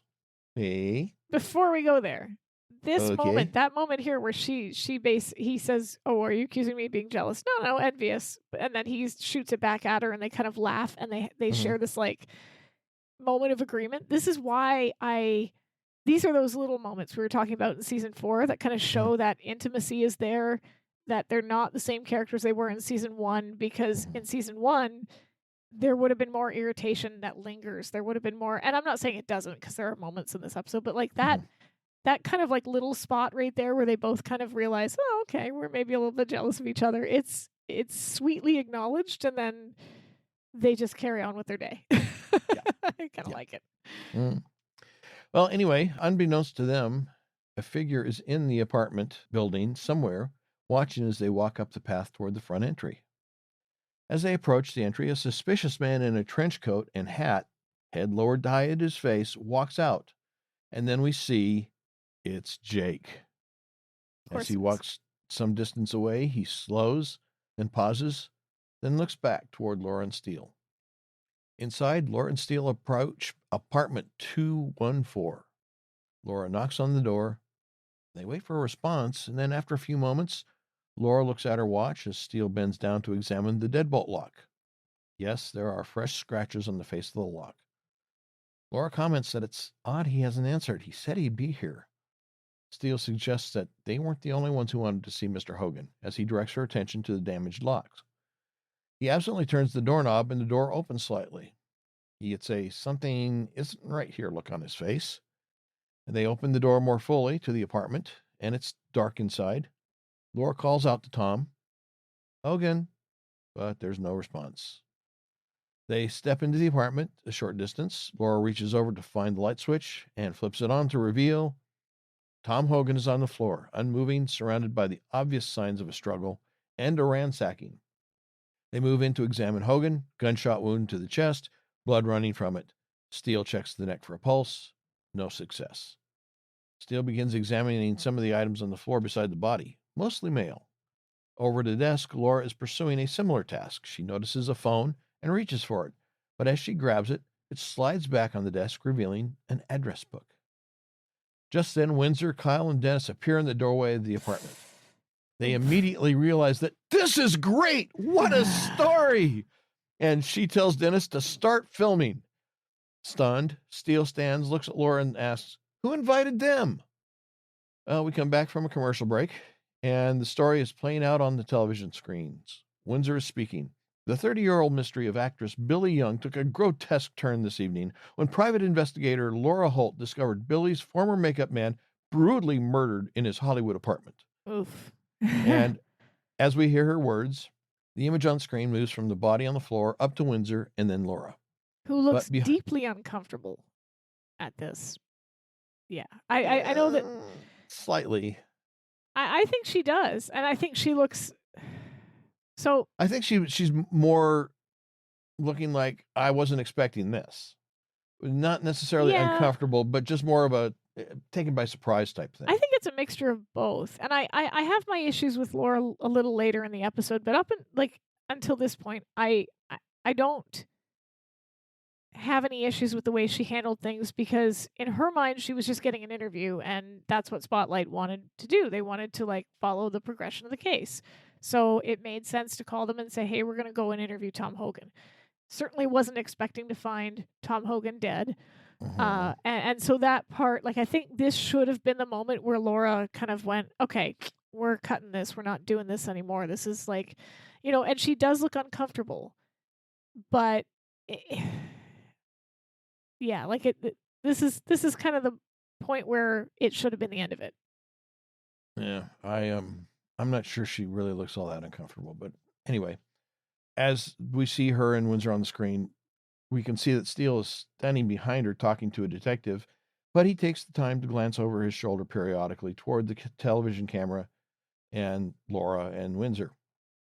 Well, we hear Windsor ask Laura what happened. And Laura says, well, they've been following all the leads they can. And the camera pulls back to reveal that now the television where we see the interview is in Steele's apartment, and Laura is sitting watching herself.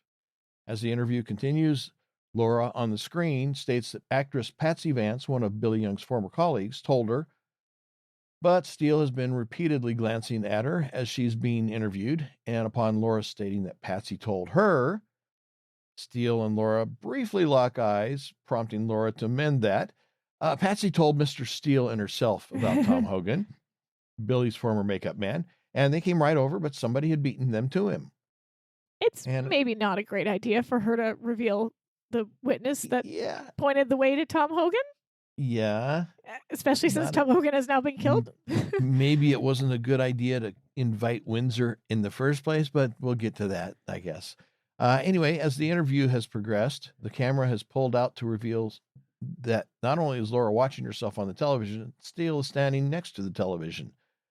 But Laura doesn't get to see the rest of the interview because Steele reaches down and turns it off. Laura lets out with an annoyed, "Hey!" But Steele ignores it and goes straight into the accusation. "You called Windsor from Patsy's and told her to meet us." Well, Laura not only admits it, but she does so with an obviously cavalier attitude, stating that she thought Tom Hogan would make a colorful interview. But instead, she and Windsor made a circus act out of Hogan's murder, he criticizes. She stands and indignantly excuses her actions. After all, she didn't know Hogan was dead, and they did not make a circus out of it. It's a legitimate news story, she insists. Crossing her arms. Yeah. This is one of those places where I think they're both right, and she's both right and wrong, because it was wrong to call. I get why she didn't think it was a big deal, because again, they weren't aware that this was anything other than a quirky mystery of where did this woman go.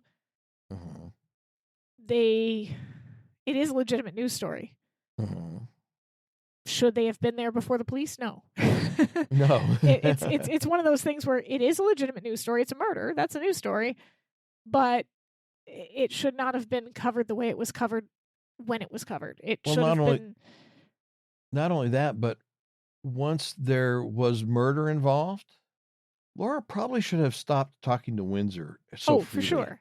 Yeah, well, that I pointed that out already. Or she should have mentioned Patsy Vance, but I mean, if they were already there, they would have covered it regardless of whether Laura said anything. Well, yeah, but because it is a legitimate news story, but it's one of those. This is a really complicated episode in the sense that there's parts of what Laura did that were, I think, well-intentioned, and there's parts of what Laura does that are self-serving. And I think with Steele and his criticism, there's parts of that that are 100% correct, and a little bit of that is jealousy, and it's all mixed together. So everybody comes out looking imperfect and kind of like watercolory. Well, crossing her arms, Laura tries to shift the focus back to Steele, saying that he really doesn't like her getting the attention, does he? No, what he doesn't like is the fact that in the morning she goes on television broadcasting their case, and in the evening one of their leads turns up dead.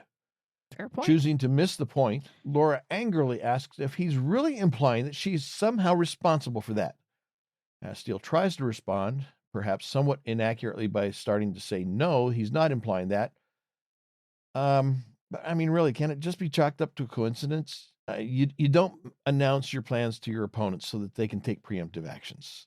Well, they didn't. To be fair, they didn't know they had an opponent. Again, it was up until this point, it seemed like a quirky Hollywood story. It could have been simply that she just fell off the grid because she was tired of the Hollywood scene, which was kind of part of it. Yeah. It wasn't until this actually happens that they know that there's anything dangerous to it. So I guess that's true. It's one of those things where, is it Laura's fault? Well, kind of, but she didn't know there was anything to guard against, and I don't think she would have agreed to do it if she had known ahead of time. That being said, she's defensive, so she's deflecting by accusing Steele, like she's pushing it back. She's not on helping him. her case. No, it doesn't help when she, and to an extent I understand, because she's spent 4 years being pushed aside, being the unnamed woman, being in the picture but never identified. There's a lot of resentment that has been building up over the years, and it's fair to have that resentment, but it's not fair to take that resentment and then use it to excuse behavior that is not really excusable. It's this weird. She's not wrong for feeling the way she feels about how he's enjoyed so much publicity over the years and she's been ignored, but at the same time, you don't use that to defend continuing to expose a case or to work with people that are going to put people at risk. Like, it's just... Yeah. Yeah. Well, anyway, Laura is livid. At this point, she doesn't care about propriety, good judgment, or reality. All she wants to do is make excuses for her sudden, unbridled lust for publicity. She yells exactly what you've been saying. For 4 years, he's been getting fabulous press because of her, and now she gets one break, and he feels threatened. Steele again tries to respond, insisting that that isn't the point, but Laura doesn't want to discuss it or hear anything he has to say that contradicts her position. She will see him tomorrow. Yeah. And Steele waves his hand, telling her, "Oh, okay." She turns and stomps out. What's funny is that I don't think he's feeling threatened anymore. He was, though. And so it's hard for him to argue back his point, because it is entirely in character for him to feel threatened when she gets attention and he doesn't. Yeah. But now that he's actually seeing this with fresh eyes that she is not seeing things with, he's not feeling threatened. This is not an ego trip for him anymore. This is legitimate. At this point, it's him legitimately saying, hey, no, someone's dead here. Yeah. We need to take this seriously. And I kind of wonder what would have happened had the tables been flipped, if he would have considered to, or continued to push his own publicity agenda when Laura points out, hey, this isn't okay, or if he would have listened to reason. I don't know. Part of me thinks he probably would have been it wouldn't have happened right away. Let's put it that way. No, yeah, I think so. I think you're right.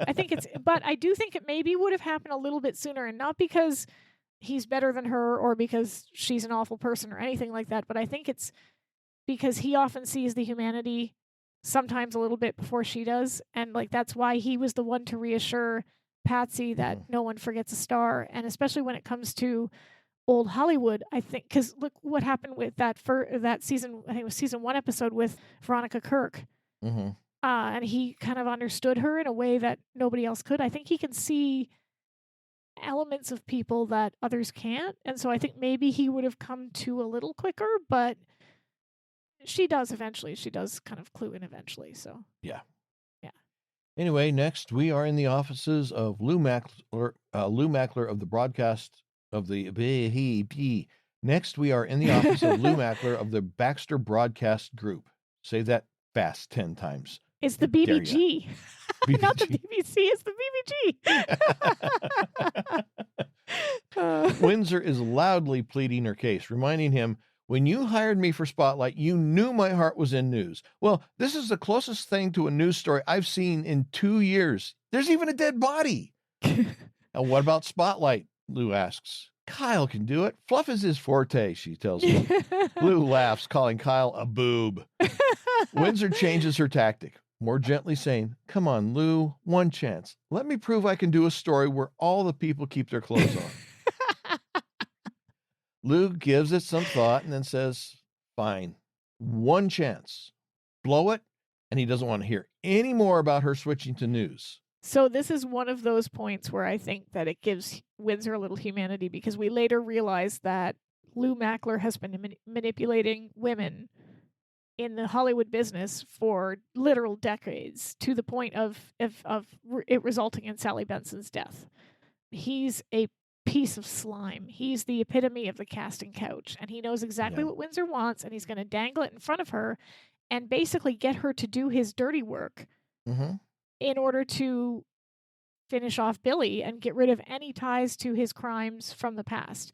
He's using her as viciously as Windsor uses Laura, but in his case, it's more, I think it's even more gross and self-serving, because she just, and I'm not excusing her behavior. She behaves in pretty disgusting ways too, but like, she eventually comes to realize, again, similar to Laura, like she comes to a little bit, whereas Lou has no conscience, no soul. He's just a parasite. Yeah. So I don't know. I have a little sympathy for him, because he's like, if you screw this up, you're never going to get the thing that you've been working so hard for. And so she's going to go as hard as she can, because it's her only way in. Yeah. Yeah. Well, Windsor smiles, determined to make the most of Lou's decision. She assures him that she'll stick to Steele and Holt like Mike Wallace to a sweating politician. And when they find Billy Young, she'll be there. Mike Wallace, do we need to talk about this? Is there's a lot of references to like broadcasters here. And again, he's another one that I recognize the name. According to Wikipedia, American broadcast journalist, television personality known for his investigative journalism. Oh, he did 60 Minutes. Okay. I know who he was. But yeah, 7-decade career. One of the original correspondents featured on CBS news program 60 Minutes, which debuted in 1968. Full-time correspondent, retired at 2006, still appeared occasionally on the series until 2008, and he passed away in 2012. So that's Mike Wallace. Well, Windsor walks to the door to leave, but when she opens it, Steele and Laura are standing outside. And here I have a geography problem. Okay. If we go back to the previous scene where Windsor's in Lou Mackler's office. Right. Well, if you look at the office, we see the furniture and decoration pieces, which are clearly in his office. And right in front of his desk and just to the right is a couch and a coffee table with a horse statue on it. Okay. And just past that is a privacy screen. So all this stuff is right dead in Lou Mackler's office. Now, when we see Windsor standing in the doorway talking to Laura and Steele, we're looking right back past her and we see all of this stuff. So she is right there in his office. Yeah. The doorway to his office. And this is important. As you look at this, there is no wall around her. She's not standing in front of another doorway. Right. It's just the door that's between her and Steele and Laura, and then goes back into Lou's office. But in a slightly later shot, there's actually a wall behind her that isn't there in this shot to separate this, what would be the reception area, from Lou Mackler's office, which is important because if what we're being presented with here is accurate, they are in basically Lou Mackler's office. He's hearing all the conversation that's going on between Laura and Steele and Windsor, and he's not even, it's just like, ooh, somebody's talking about me a few feet away. I'm just going to pretend I don't hear it. Blah, blah, blah. No, it doesn't work. I'm sorry. Yeah, Anyway, it's a weird one. I think we have to hand wave that one, but you're right. It's kind of odd. good. I'm getting hot. So here, let me wave really, really hard. Okay. There you go. I'm cooler now. Well, can we say eagerly, that blue dress that gets commented on, which obviously she's wearing 'cause she's told not to wear white, looks good on her though. It's a nice dress. I like it. you know, I hate to say also that kind of harvest gold top that Windsor is wearing, that color's kind of okay. I mean, it works for her. It wouldn't Ooh, work on Laura. That's a a grudging compliment. Kind It of wouldn't pulled look reluctantly out of here. It wouldn't work on Laura, but on Windsor it Yeah. works. So Yeah. anyway, but then again, it's Windsor, so who cares? Anyway, she asks if they found Billy, and they of course don't give her a direct answer. Instead, Laura says that they were hoping that Mr. Mackler could help them, then asks if Windsor knew that Mackler had been Billy's agent. Why, of course. That's why he went for the reunion idea. He wants to find out what happened to her. But he had told Windsor that he didn't have a clue where she was, so she didn't mention it to them. And scratching his ear, perhaps an indication of doubt, Steele tells Windsor that they think Mackler might be of some help. Windsor says, terrific, but she's got to run. She'll meet up with them later. And Laura, that's a great color. You look fabulous on camera. Yeah. Well, as she leaves, Lou Mackler comes from his desk a mere few feet away, as if he was only just now aware of Laura and Steele's presence. He introduces himself, invites them in. Aren't they already in? Tells Steele that it's a pleasure to meet him. And of course, his industrious associate, who looks even lovelier in person than she does on camera. Ugh. Gross. Laura and Steele sit on the couch, which has, as I implied earlier, magically moved not only many yards from its original position a few minutes earlier, but now into another room entirely, because we passed through his office where his desk is into another office, and the couch is in there.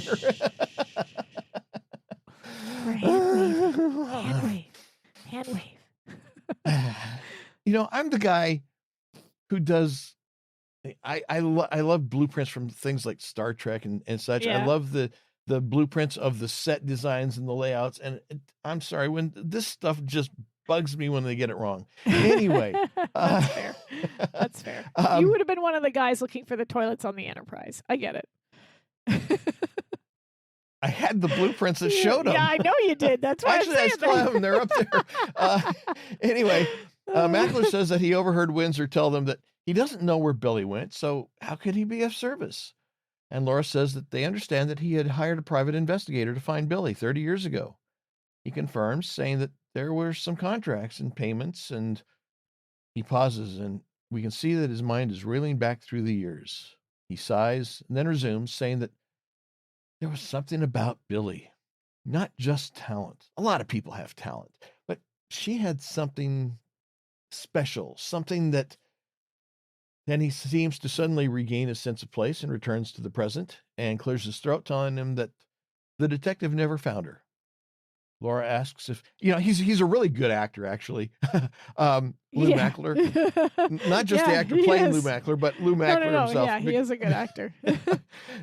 Because that's a great act for a guy who actually is guilty and knows Oh, yeah. exactly what's going on. Complete trash. Anyway, human.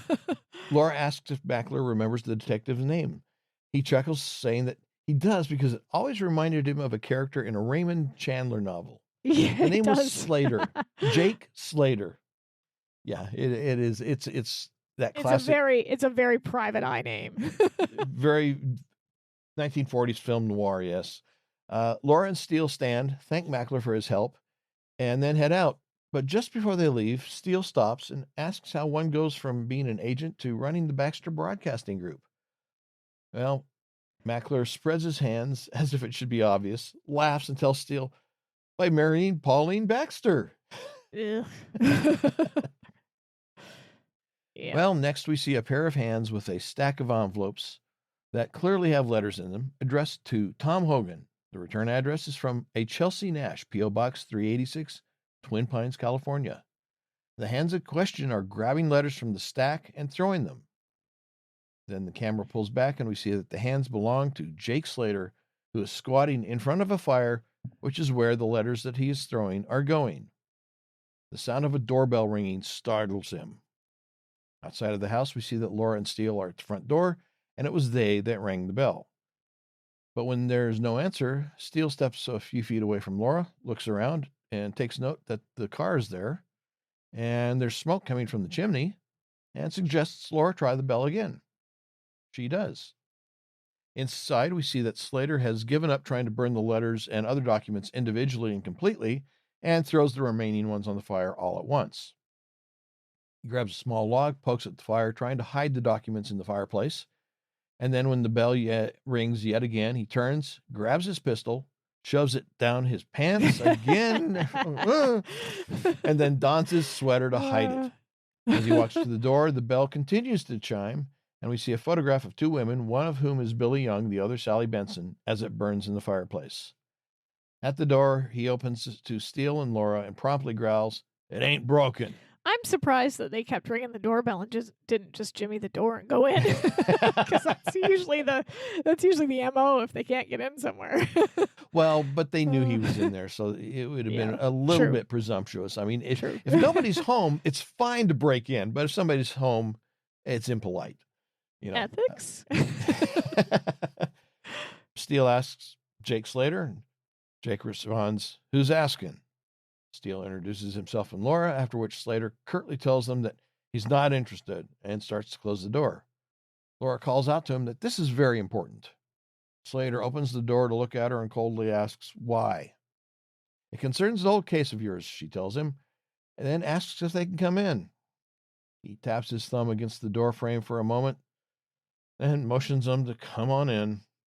Laura and Steele enter, walking past Slater and into the living room. He follows behind them, asking if they want any Java. Steele responds that he doesn't suppose that Slater has any iced tea. Okay, when has Steele ever asked for iced tea? That is not a Remington Steele drink. I'm assuming that this is just to kind of highlight the fact that it's extremely hot in this apartment because he's got a fire going and he's. I'm sure it is, yeah. But it's just weird that he could have asked for like ice cold water instead. He's iced tea. He's British Irish, so it's got to be tea. And as hot as it is, the ice, I think, was a little bit of sarcasm about the fact that, it's so hot in here. Yeah, it's hot outside, and you got a fire going, and you're wearing a sweater. Yeah, that's weird. That is weird. Well, when Steele asks for iced tea, Slater grumbles that that's a sissy drink. And Steele, I'll take that as a no.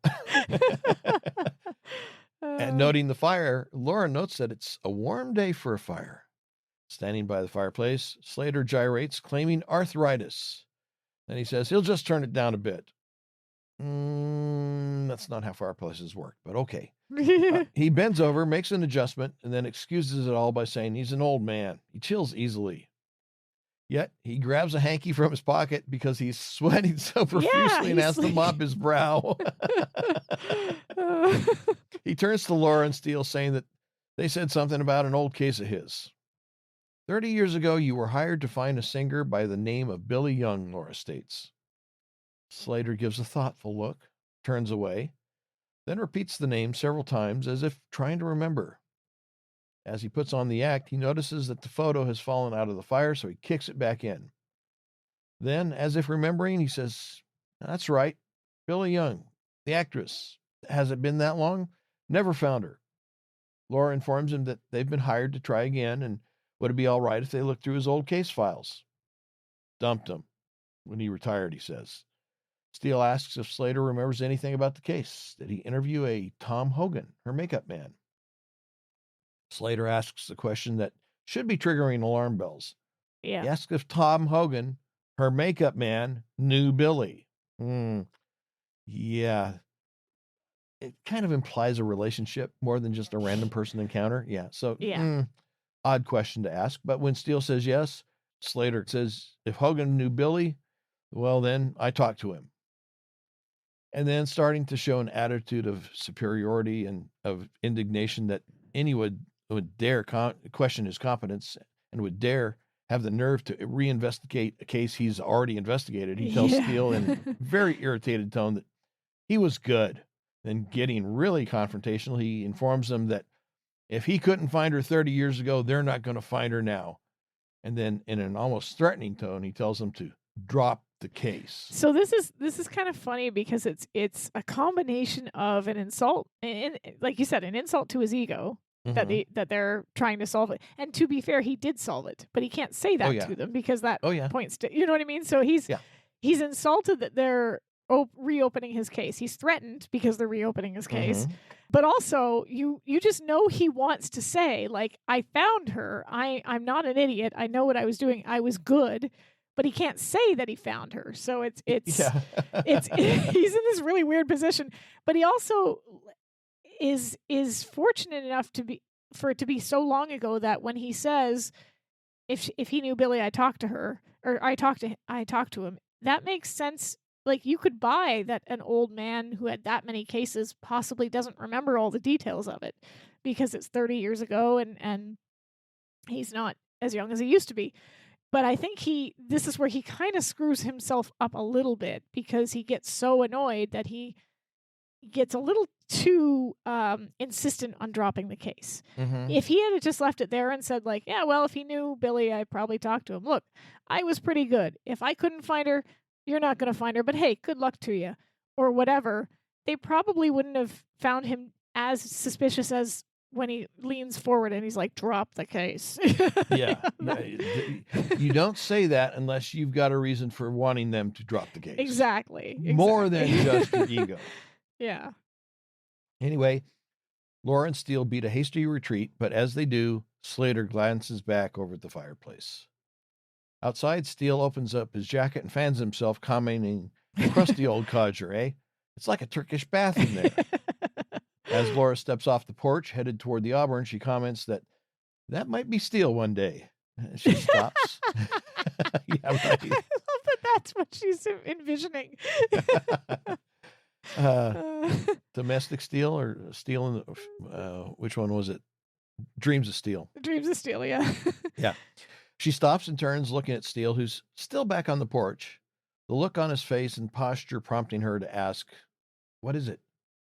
Steele shakes his head, telling Laura that he's got the disturbing feeling that he's seen Slater somewhere before. He steps back onto the porch in front of the front door, holding his face with his hands and pondering.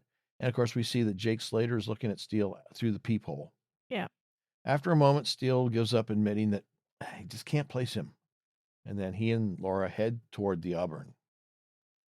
Back at the office, Dennis, the cameraman, and Windsor are there, and Mildred is not happy. She's over it. She is just over it. Well, apparently Dennis doesn't understand the concept of personal space. No. As she's ordering him to get that camera out of her face, or it's going to end up in so many pieces that all the king's horses and all the king's men ain't going to be able to put it back together again. And no telling where she's going to put those pieces either. Exactly. They're going to get stuff somewhere that will be very uncomfortable for Dennis. Watch the corners. Yeah. Anyway, Laura and Steele enter as Mildred is uttering her threats. Laura looks back and forth between Mildred and Dennis, a concerned look on her face. Steele glances at Dennis, raises his hands and utters, no comment, and then walks toward his office. Windsor steps over to Laura and shoves the microphone in her face. Laura, apparently not wanting to talk on camera at the moment, makes the excuse that she needs to freshen up. She heads toward her office, pausing just long enough to give Steele a, you got something to say about it look? And it's interesting because I didn't realize this until now, but aside from that fight that they had the previous night, Laura doesn't really give anything else away with regards to the case until Steele and Mildred take off on their own. And that is a major screw up. But here, Windsor comes in and she's shoving the mic into her face. And Laura, I don't know whether it's because Steele's staring at her and she feels self-conscious because she doesn't want to appear to be too eager for the spotlight, or if it's just simply that she is feeling conflicted about her part in Tom Hogan's death. But she definitely does sort of look as if she's not really sure that this is what she wants happening. Well, except as she walks by Steele, she looks at him and she raises her chin in that kind of a haughty attitude of, Oh yeah, she's defensive, 100%, because she doesn't want to admit she was wrong, and that is a flaw that we've seen her have throughout the series. But I also think there is. but the thing is, conflict. she's going to prove that she's not wrong by going ahead and doing the interview that you know, maybe she doesn't want to do it, but Windsor's kind of pointing her into it. Yeah. She's going to do it just to spite Steele. I'm not disagreeing with you. I'm just saying that we are seeing some conflict here. But at the moment, you're right. Her ego is getting the better of her common sense, and so and I think she's feeling goaded by the fact that he's standing there. I think if he wasn't standing there, she might have actually put them off. But because he's standing there, she's trying to, as you said, she's trying to spite him, and so she basically like kind of, I don't know. It's just this weird like, you don't want me to do it, so I'm going to do it because you're standing right there. Yeah. I'm going to jump into the swimming pool that has no water in it just because you told me not to. Yeah. Well, as Laura closes the door behind her and Steele takes the final steps toward his office door, Mildred rushes over and in a low tone tells him that they got to get rid of them, meaning Windsor and Dennis, adding that she thinks she's found something. Now, Mildred Dennis is smart. Mildred has figured out the matrix here because she knows, even though Laura's in charge, and for the most part, she's deferred to her this whole season with that realization now having been known. But here she sees that Laura is not using her best judgment, and so she is counting on Steele, who she's figured out is understanding the situation a little bit better, and she's confiding in him. Yeah, I mean, she's clocked Windsor from the beginning. Yeah. Oh yeah. So, anyway, Dennis is maneuvering about as the conversation between Mildred and Steele goes on, and in the process knocks a plant off the counter, breaking the vase that it contains, not to mention dumping the water in it all over the floor and ruining the flowers. Mildred calls him a klutz, and then Steele instructs her to follow him into his office. Once inside, Steele asks Mildred what she needs to tell him that's so important. Tom Hogan's address book. She begins to tell him more, but Steele interrupts, wanting to know where she got it. Miss Holt, she said. She wanted Mildred to check out the book for leads. Steele takes it from her and begins to look through it, and Mildred realizes that Steele didn't know about it. Yeah. No, he answers he did not know about it. And then he points out to her that having it is a criminal offense. Oh, come on, Steele. You guys do this literally all the time. Yeah, well, and Mildred doesn't see the issue, telling him, exactly. Come on, we do it all the time. Well, that's not the point, he insists. The point is that LA Spotlight has blinded Miss Holt's judgment. And this is where he's being a little bit of a stick in the mud, like stick up his butt, because they do this all the time. And Laura, having given the book to Mildred, we don't have any indication that she has told Spotlight News that she did that, or that that's being interviewed. It's literally just he's annoyed at her. So he's like, well, sure, we do it all the time, but she's letting this cloud. He's just. But in this case, it's different. It's different, even though it's different because I say it is. It's just kind of funny. Yeah. Well, he says that the point is that LA Spotlight has blinded Miss Holt's judgment, though he adds that he's the last one she'd believe about that. Yeah. Mildred asks if he wants her to talk to Laura. No, that wouldn't be much better, he answers. Then, setting that topic aside for the moment, he asks Mildred what she found. She grins and tells him that she found a listing for a Chelsea Nash in Twin Pines. Irritably, Steele asks, forgive me if I don't uncork the champagne, but who is Chelsea Nash? Chelsea Nash is the name of a character Billy Young played on Showtime Cavalcade, Mildred tells him, obviously pleased with herself. And she should be. They wouldn't have caught on to that. No. Steele gets a grin on his face and tells Mildred that she just won a free trip to Twin Pines. He reaches out, grabs her arm, then leaning forward, gives her a hug and a kiss on the cheek, and turns toward the door, adding, "Oh, you devil." But before Steele can get to the door, Mildred rushes over and stops him, wanting to know what they're going to do about Miss Holt and that red-headed bombshell. Steele tells Mildred not to worry about it. He'll take care of it. Well, next, Steele and Mildred are out in the reception where Windsor is apparently starting her interview with Laura. Steele tells her that since she's leading the investigation, it seems only fair that she should be interviewed in his office.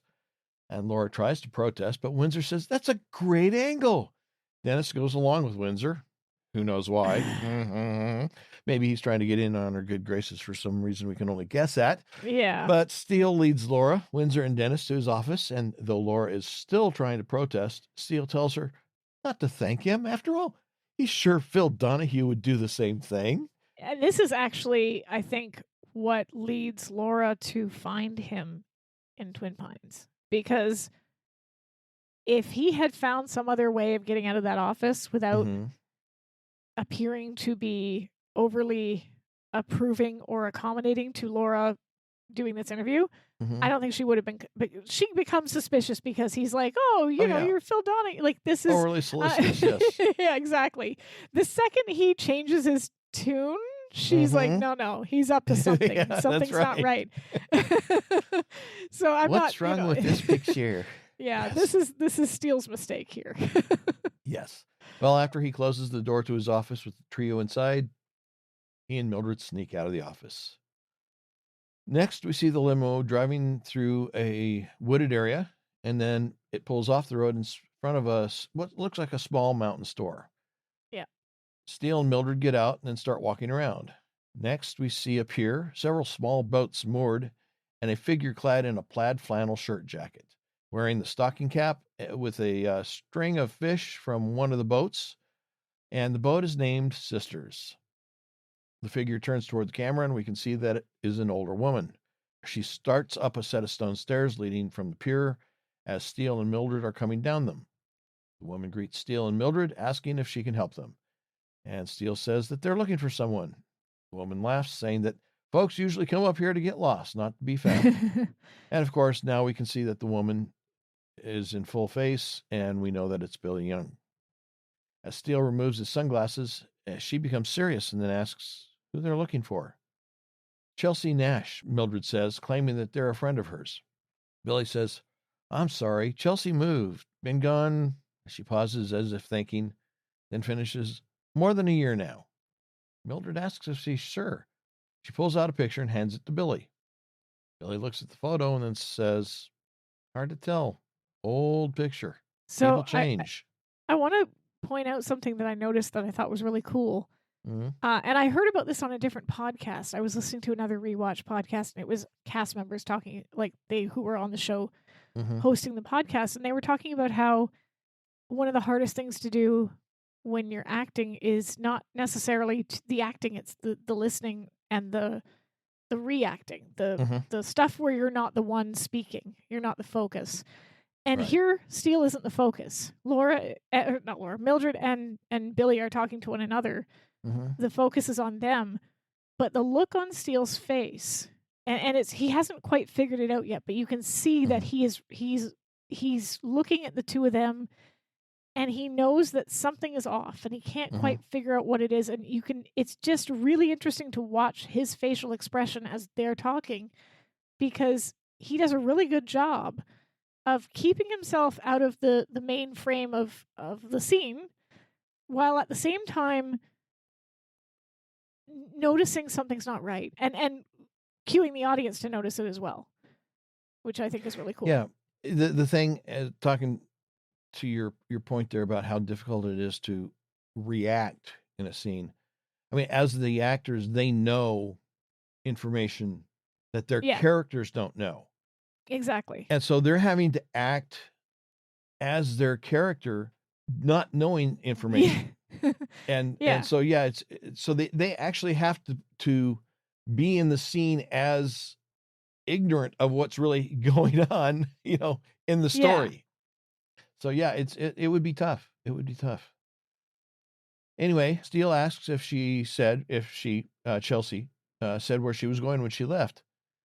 And of course, Billy scolds him, telling him, "Mister, folks up here don't pry." She holds up the fish for Steele and Mildred to see, telling them that she's got to get them cleaned. She then walks past them, and Mildred says, "Well, it's worth a shot." Then says, "Well, maybe there's some other people up here that they can talk to." But Steele isn't paying attention to her. His attention is focused on the boat. He scratches his head as if tickling his brain, and then says, "I'll be."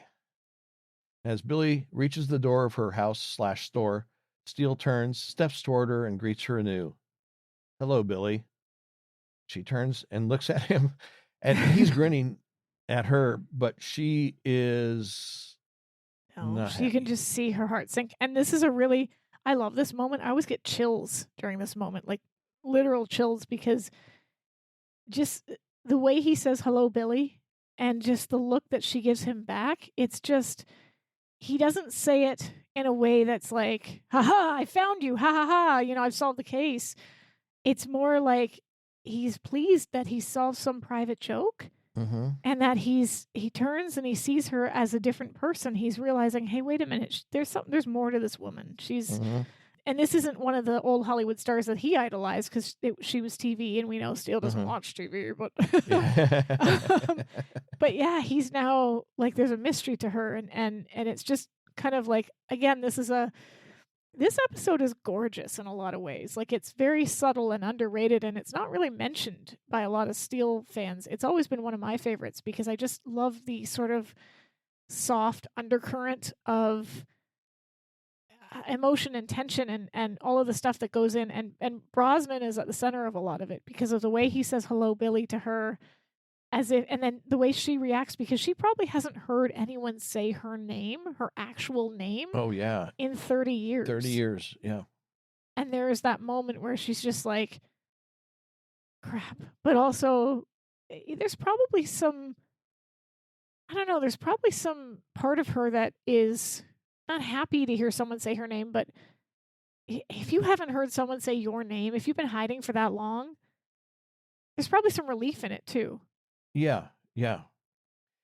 It would be hard to change your identity. I mean, yeah. You think about people who go into like witness protection. Exactly, yeah.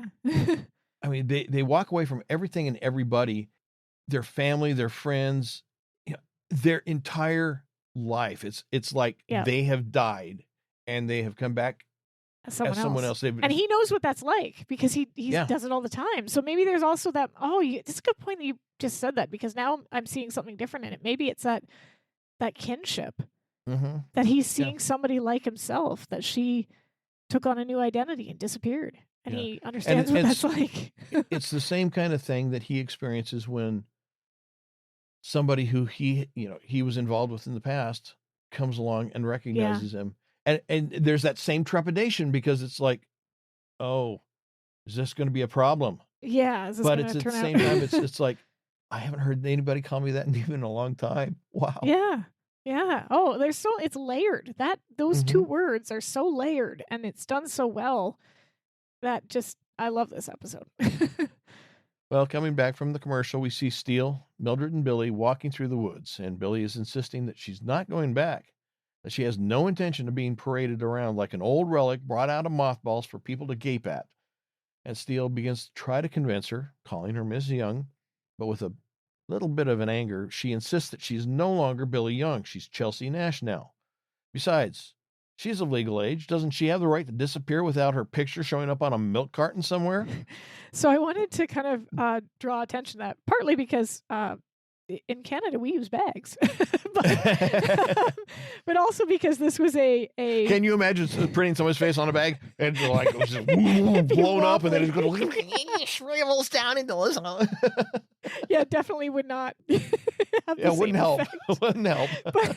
But I wanted to kind of just call attention to what she's referring to here, because missing children milk cartons were public service advertisements printed on milk cartons by the National Child Safety Council in the U.S. The cartons were distributed from December of 1984 until the mid-1990s. What am I doing? Mid-1990s. They went back in time with it, with the intention to spread awareness on missing children's cases. During the late 70s and 80s in the U.S., missing child cases garnered a great deal of news media. Chief among these were the disappearance of Eaton Patz in 1979 and the kidnapping and murder of Adam Walsh in 1981. That story was told in the 1983 television movie Adam. These reports developed into a type of moral panic called stranger danger. In 1984, the National Center for Missing and Exploited Children was founded. And in 1984, as well, Anderson Erickson Dairy in Des Moines, Iowa, began printing the photographs of two boys, Johnny Gosh, and I apologize if I pronounced that wrong, and Eugene Martin, who went missing while delivering newspapers for the Des Moines Register. A similar milk carton advertisement program for missing children launched in Chicago with support from the police statewide in California and support from the government. So this was like a big thing. And there was a movie made about it as well, Face on the Milk Carton, I believe. I can't remember if it was a made-for-TV movie, but it was a thing. Sounds like a title for a TV movie. Yeah. What's interesting, though, about this moral panic and stranger danger was because I obviously grew up with this, right? I obviously grew up with, like, don't get into a car with a stranger, don't go anywhere with a stranger, don't take candy from a stranger. And it's all very good advice because I almost got kidnapped when I was a kid. I full-on had that happen. I was sent to, I think I told this story already, I was sent to get milk, ironically, from the grocery store that was like just down the street. I would have been about 8. And I'm walking back, and at the time, they, in addition to bags, we also sold them in like those plastic jugs, the big heavy ones. And so here's this 8-year-old lugging these jugs, and a guy pulled up in a car and offered to help and asked me to get in and all the other stuff. And I pointed at my house and said I just live right there, and he kept following me. And eventually I had to drop the milk and run. And the car kept following me all the way up into my house. And eventually I got inside. I was crying because I thought I was in trouble for dropping the milk. And when my dad got out of me what actually happened, he went outside with a bat, but the car was long gone. And this was, they called it moral panic and stranger danger panic. But at the time, London, Ontario was the serial killer capital of the world. Hey, you're number one. No, we 100%. From 1955 to I think it was like mid to late 1980s, we had more serial killers per capita than any other place in the world. And put that on your welcome to Ontario sign. Right? Homeless. There was a criminologist who at the time was a police officer named, I think it was Michael Arntfield, who wrote a textbook because he now works at Western as a criminology professor called Murder City. And it's about all of the disappearances. And a lot of them were children.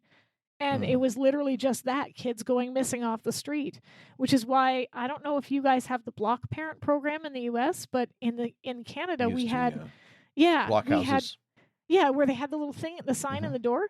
And I remember my mom telling me, because it was one of those things that everybody in the neighborhood talked about. They all knew it might not have been making national news, but everybody knew, like, stuff's happening. People disappear. So I was told as a kid, if you're ever in danger, look for the house with the block parent sign. Find that house, knock on that door.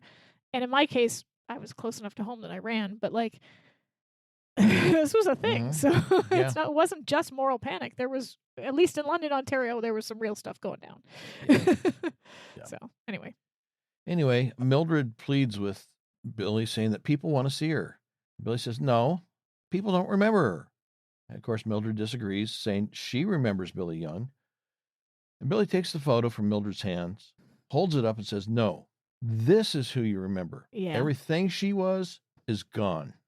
And that's a really poignant moment, too, because Mildred obviously does. That's who she remembers, is this beautiful, talented woman on TV who could sing and dance and do all this stuff. And it's hard to see celebrities age, but I think it's harder to see it happen when you haven't seen them for a long time.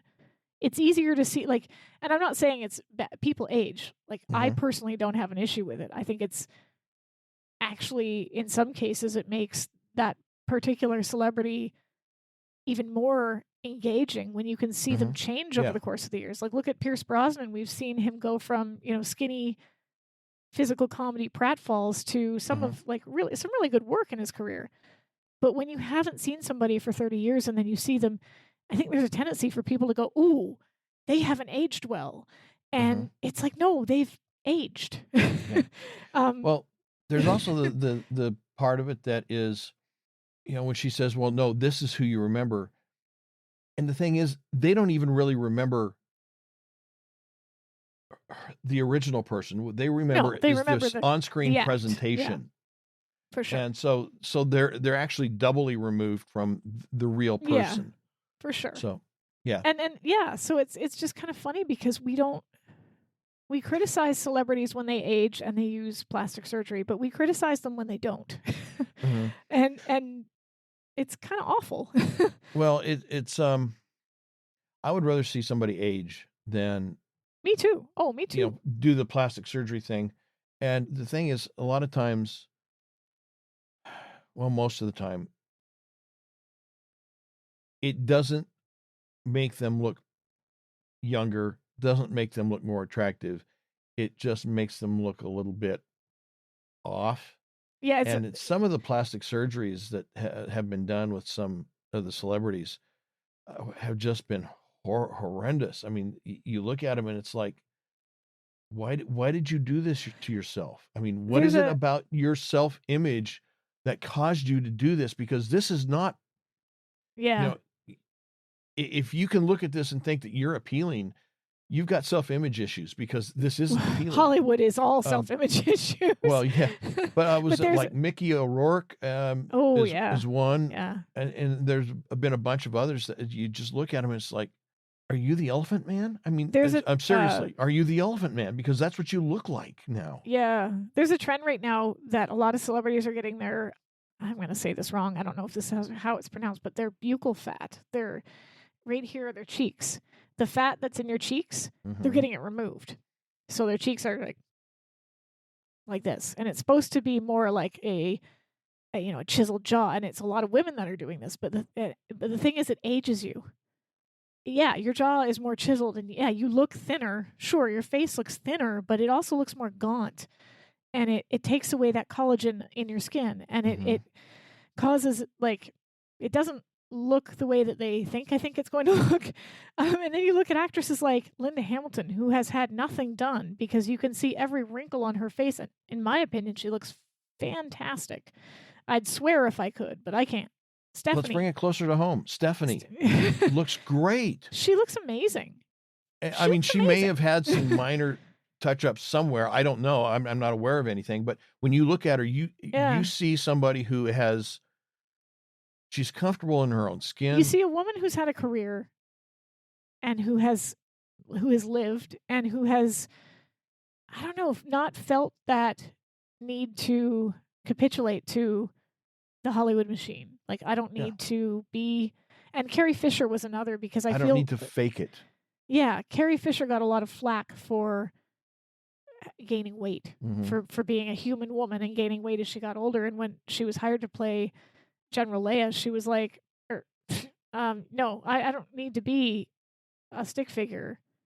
I just need to be the actress that you hired to play this role. So I think it's well, important. Even if back into Stephanie, if you look at recent pictures of her compared to in the episodes, she's put on weight. She looks great though. She looks fantastic. And you look at her face and you can see, okay, she's aged, but she still looks great. And I think that people forget natural. She looks like herself. She doesn't look like some fake plasticized Mattel Barbie version of no, I not think even people herself forget anymore. that when women go through menopause, their body slows down, their metabolism literally slows down. It becomes very difficult to keep weight off. And so a lot of women will gain weight in menopause, and Hollywood's like, no, you're not allowed to do that because you're not allowed to age, right? And I mean, not every woman does, obviously, but it's a very common phenomenon because of the hormone changes. And she again, I would much rather see somebody age and see that age and see who they are as a person, because as an actor, you're supposed to be playing characters. You're not supposed to be playing perfection every single time. And human beings almost never. Yeah, we all look different. I like the fact that the actress that they've hired, Rosemarie, is also a natural looking older woman. Like she isn't, she obviously didn't give into that pressure either, because she looks like anybody that you could meet in a grocery store, and yet she has a presence that is undeniable. Like as Billy Young, she's fabulous. So anyway, I went on off a tangent. We're back now, but I love the fact that she points out to Mildred, this is who you remember, this is not who I am. Yeah, and so she tears up the photo into pieces and then tells them that she hasn't sung a note in 30 years.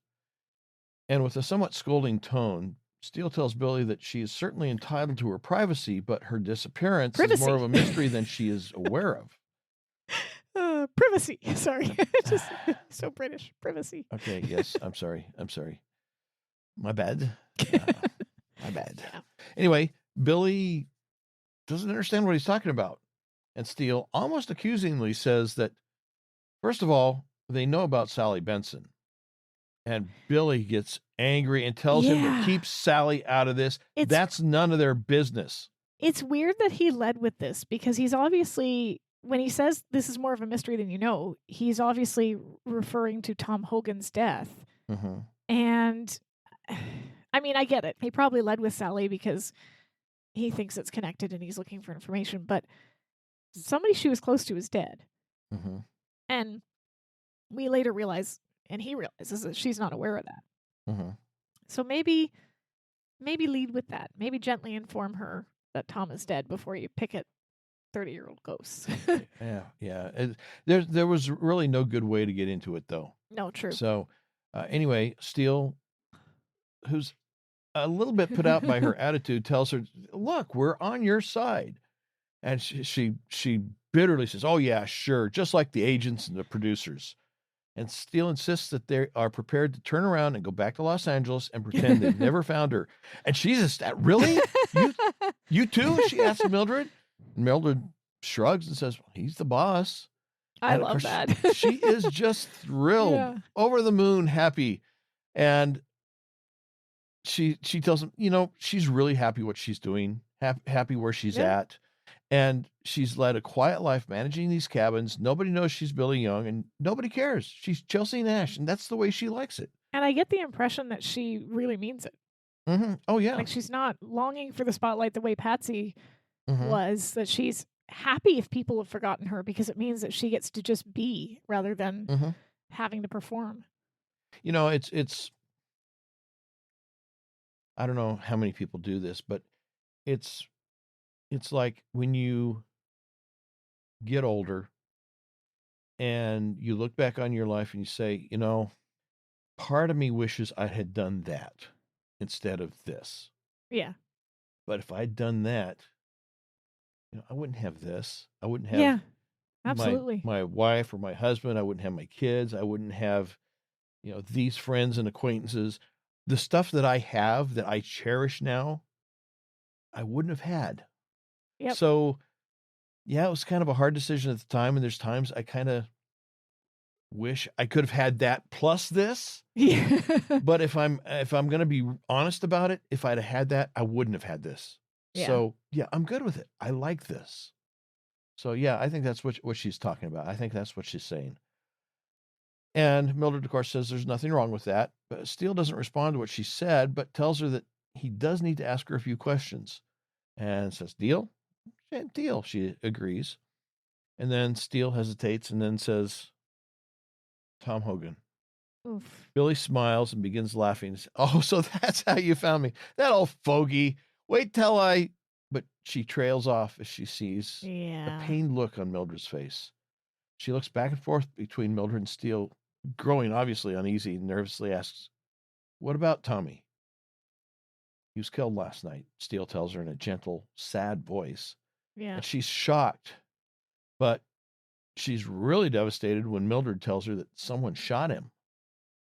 She softly cries out his name and then, stuttering, asks Steele and Mildred to scram for a minute. She needs to walk. And she's so good. Like the actress is just so good. Like her face just crumples and you just see that Yeah. it's perfect. Well, as she walks away from them, Mildred regretfully tells Steele that she feels lousy. Yeah. And Steele, looking around, spots the LA Spotlight van coming down the road and tells Mildred that she's about to feel a whole lot worse. Oof. Yeah. And shocked, Mildred asks, "How did they find him?" "Miss Holt's doing, no doubt," he tells her. Then he instructs her to grab Fred and have him pull a car up about half a mile up the road while he gets Billy, and then they'll rendezvous. Well, Billy's walking through the woods, contemplating the news of the loss of her friend. From behind her, just coming into sight, Steele calls to her. And just as she turns her head in response, there's a gunshot, and a bullet impacts the tree behind her, missing her only as a result of her having turned her head towards Steele.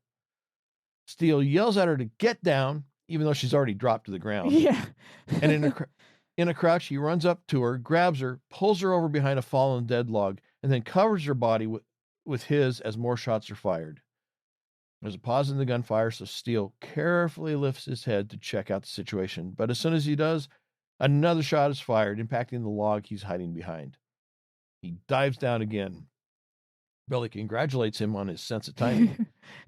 He gently shushes her, waits another moment, then slowly raises his head a second time, just in time to see a man running away.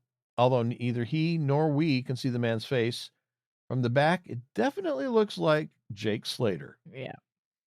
Steele tells Billy to stay put. Oh, don't worry, she is hers. And then he begins to give chase to the figure. But of course, he doesn't catch the suspect. He arrives back at the road just as a car is peeling out in a cloud of dirt. Steele turns his head back toward Billy, but he notices a fedora lying on the ground. It looks like the hat the fleeing suspect had been wearing. Steele picks it up to inspect it. Just as the limo, driven by the Fred of the day, who's been actually making frequent recent appearances. Yeah, this is a more like a commonly used Fred of the day. So. Yes, and we still don't know who the actor is. It pulls up with Mildred inside. She rolls down the window and with concern asks, "Where's Billy?" And absently, Steele remarks, "Slight delay." And he hands her the hat to hold and then tells Mildred that he'll get back to her. Then he turns back to get Billy.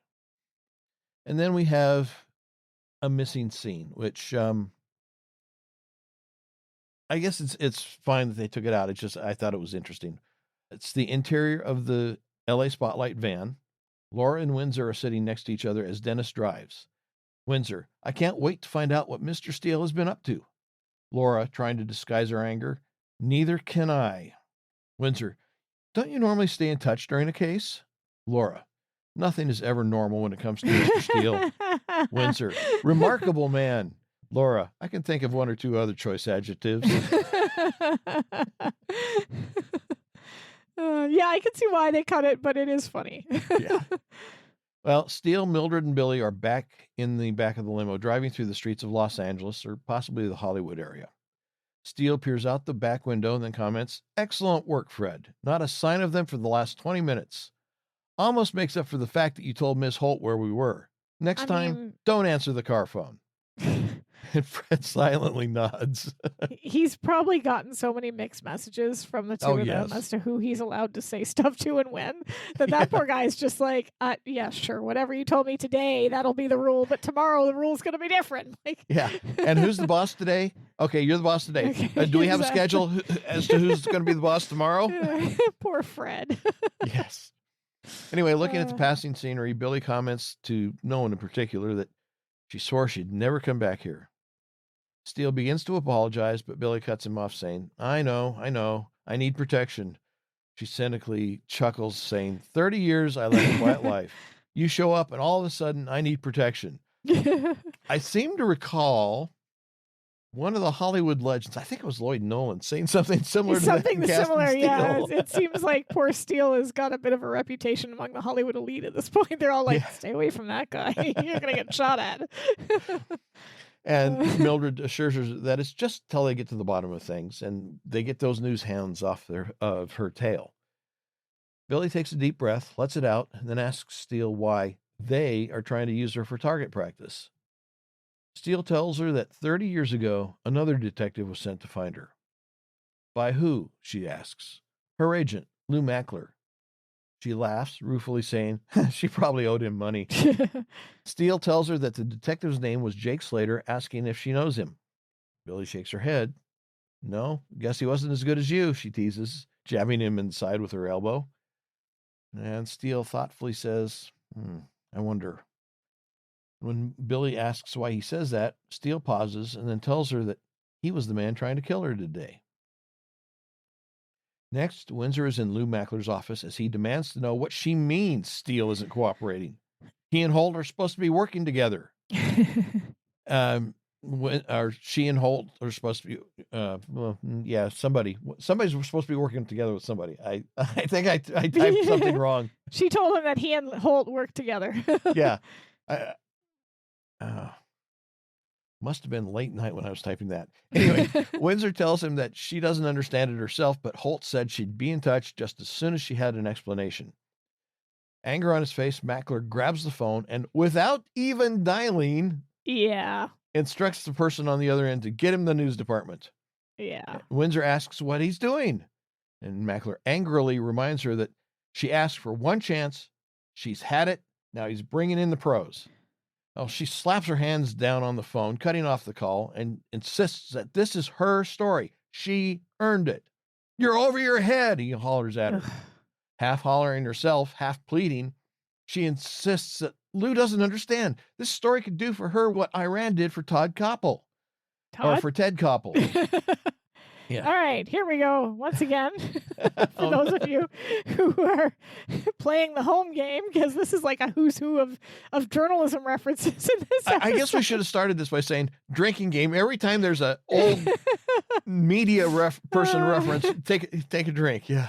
To be fair, though, he's the only one that is still alive. Born Okay. February 8th, 1940, American So he's a broadcast slacker. journalist.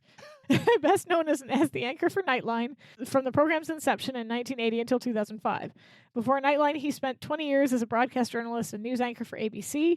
After becoming host of Nightline, he was regarded as one of the outstanding, serious-minded interviewers on American television. As opposed to the 5 years unserious ones. 5 years after its 1980 debut, the show had a nightly audience of 7.5 million viewers. And the only thing I know about Nightline, is a Buffy reference. So here we go, folks. There's an episode where I believe it was Band Candy, where Buffy is like, it's in season 3, and she's basically like trying to avoid her mother finding something out as well as Giles finding something out. So she tells them that she's at either place. So she tells Giles she's spending the night with her mother, and she tells her mother that she's got to go to the library. And when she's caught lying, she's like, "Oh, you're here. Oh, okay. Let's watch some TV. I hear there's a very insightful Nightline on." She turns to go in. So that's kind of where that reference. I'm like, I've heard of that. I have heard of that on Buffy. So anyway. Well, Windsor and Lou try to stare each other down. After a moment, Windsor takes a deep breath, then hesitantly says, she never thought she'd say it, but then she takes another deep breath, lets out a sigh, and then through gritted teeth says, "Please." Mackler squeezes the phone receiver in his hand as he considers. Without breaking eye contact, he slowly puts the receiver back down into the cradle and with intensity tells her that he wants to know every move she makes because this story is too good to lose. And Windsor gives a small nod, then turns and leaves. And this is why she's so vicious at Laura and at like getting the story. And again, I'm not excusing her because she does some pretty like shady stuff, but Mackler is manipulating her the way he is manipulating everybody, and he knows exactly what she wants and how to use it against her, and he's just a piece of slime. Yeah, I've got a comment to make on that situation here a little bit later, but we'll wait till we get there. Anyway, back at the agency, Steele is sitting on the couch in his office, drinking a cup of coffee or tea, looking over papers laid out on the coffee table before him. Laura comes storming into the office, slams the door behind her, and demands to know, where is she? Steele, playing dumb, says, Mildred? Laura says he knows who she's talking about, and Fred told her that Steele had found her. Then she demands to know what he thinks he's doing. And without looking up, Steele retorts that he was about to ask her the same thing. I've been doing a job, she insists. Yes, he says, still not taking his eyes off the papers in his hand, a splendid job of self-promotion while our case blows up all around us. Well, in disgust, Laura tells him that she knew he was jealous, but she had no idea he would go to such lengths to upstage her. Steele finally looks up and responds with growing anger that a killer is on the loose out there, and all she can think about is film at 11. That's ridiculous, Laura yells. Is it? He challenges, his voice rising. He found Billy all right, and shortly thereafter, somebody takes a shot at her. And Laura, who seemed to be ready with a comeback even before Steele had said anything, suddenly freezes.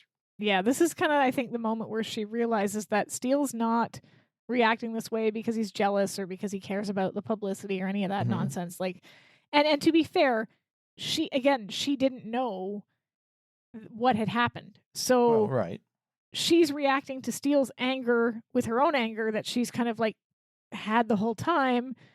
And this is one of those, they should have been communicating moments, but he didn't have the chance to communicate with her because she was too busy doing her interview with Windsor. So, exactly. So it's like they're both, and I guess to be fair, on Steele's end, he directs his anger at her only as much as I think it really is deserved. He kind of pulls back when he sees her reaction to his words and how notes that she's contrite, that there's a realization there. Well, at this point, she's not contrite yet, but she suddenly realized that, oh, wait a second, this is, it wasn't just that Tom got shot, but now they're shooting at Billy too. Yeah. This was totally unexpected. So yeah, I mean, that changes the circumstance for her, and she suddenly, she suddenly realizes that, okay, well, oh wow, maybe there's something more to this than just, the energy of the fight changes for sure. And it's gonna sound really weird to say this, and I don't know if I should, but I'm gonna say it anyway. But the moments of the series where Steele is at his most attractive are the moments like this. And I don't know why this is, but like this next line where he says, a woman disappears 3 years later, a slick Los Angeles detective finds her, that whole bit. Mm-hmm. I don't know. This is maybe something that a lot of fans of the show don't care for, especially fans that like season 1 over later seasons. They prefer the kind of zany drama queen Mr. Steele, which, to be fair, I love him too. But this Steele that is older, he feels older here, and he feels older, for example, in Dancer, Prancer, Donner, and Steele when he's sitting there, kind of like retelling the story about the sled, or shoving Mr. Hastings up against a wall. Or after he stops the bomb from blowing up and Laura walks and finds him in her apartment. Like there's this gravitas to him, this maturity about him, this feeling of this isn't just a zany, campy, kind of silly guy who likes attention. This is a full-grown man who's taking responsibility for something. That's hot. Well, I'm going to read my next paragraph here, and then I'm going to comment on your comment. Okay. Steele continues, though in a much calmer tone, that a woman, as you said, who disappeared to forget her past is found by a slick Los Angeles detective 30 years later, shattering her privacy, telling her that one of her oldest, dearest friends has been murdered, and then exposes her to the killer as well. And then with a sarcastically tinged self-loathing, says that makes him feel really warm all over. He's not the same light, flippant. No. Yeah. Oh yeah, that's terrible. Well, it could have been worse. Guy that he was a few seasons earlier. He's feeling this. Yeah. He had nothing to do with this. No. But he's feeling responsible. Yeah. That's not Remington Steele season 1. No, it isn't. There's character development here, and I like that. I like seeing character development, and I like seeing this growth that he has. And as you said, that self-loathing, I mean, it's not his fault, but he's feeling that weight, and I think that's what I think is interesting about. And he still loves to have fun and have a light attitude and play jokes and to tease Laura, but he's got a seriousness to him when it needs to be serious that he didn't have in the past. Yeah, you can see the weight on him, and you can see the fact that this is a man who is in his 30s, who is like an adult. And I'm not saying he wasn't an adult in season 1, but there was like a childishness to him that was kind of like part of his character, whereas now we can see that adult man that takes responsibility and feels his mistakes. Like he's allowing himself to feel his feelings when he probably wouldn't have done so in season 1. And men take note, that's sexy. But it's also interesting character growth, like aside from the my own whatever, but like it's interesting. It's interesting character growth that we see him having this moment, and he has it, to be fair, as well in Steel Framed, when he thinks he's killed somebody. Yeah, there's that moment of like, I think he even says something like, "It makes you feel warm all over," or something like that. I've never killed a man before, but I don't think I care for the feeling. Yeah. And I think that's what shakes Laura out of it the most is his reaction to it. Because that's, I think, the moment where she's like, oh no, this is not about publicity for him. He really cares. Something really I think in happened Steel here. Framed, though, he was as much worried about his own skin Oh, for sure. as he Yeah. was the sense of responsibility of having killed Yeah. somebody. Whereas here, I think he It's still different. feels the Yeah. same level of responsibility, Yeah. probably more so, Because he even exposed though her. he personally isn't in danger at all, No. except as maybe collateral damage. Yeah. And that's, like I said, where Laura kind of realizes, oh, I'm wrong. This has nothing to do with him wanting publicity or being jealous or anything like that. I screwed up. You can see it on Yeah. her face. Yeah. She's remained frozen as he's saying this, and then she slowly Yeah. moves closer to Steele. She stands behind him, and her attitude has completely changed, as has her sense of focus. She surmises that Hogan was likely killed to keep anybody from finding Billy. Steele turns to look at her, but Laura's not looking at him, but at some idea maybe in her mind's eye. And she asks, but why would the killer go after Billy? She wonders. She looks up at Steele and suggests that perhaps he felt that they were getting too close. And on camera, she'd said that they wouldn't stop until they found her. Steele lets out a deep breath, pursing his lips, raising an eyebrow, and a sort of, that's what I've been talking about gesture. Yeah. And then there's this stricken look of realization on Laura's face. And she raises her arms out to her side and then drops them in kind of a gesture of futility. Yeah. And then with apologetic shame says she doesn't know what to say. And she turns away, unable or unwilling to face Steele in her moment of disgrace. I love this. And Steele doesn't seem quite sure what to say or how to respond. After a moment, though, he tells her that Mildred has Billy under lock and key at his apartment, and so she's safe for the moment. I think this is another one of these, like, again, this is the subtle intimacy of season 4, because in an earlier season, I think there would have been more. She might have remained slightly more defensive for maybe a little longer, and or he might have said, "I told you so," and maybe excused herself even after she accepted it. She would have made an excuse because, I mean, after all, he just doesn't understand. Yeah, but and he might have said, "I told you so," but he doesn't. He lets it go. When she says she doesn't know what to say, he could have said, "Well, maybe you should tell Billy you're sorry," or maybe you should. He could have kept going, and he would have been in the right to, and Laura would have acknowledged it. But instead, he just kind of like gives her that grace that he doesn't necessarily need to, but realizes that she's going to be punishing herself more than anything he could say anyway. And he knows that she's back on board. He knows that she understands now. He doesn't need to push it. He just kind of, that's why he tells her, like, we've got Billy. That's his olive branch, because he wasn't going to tell her where Billy was unless she truly realized why it was important that they keep her location a secret.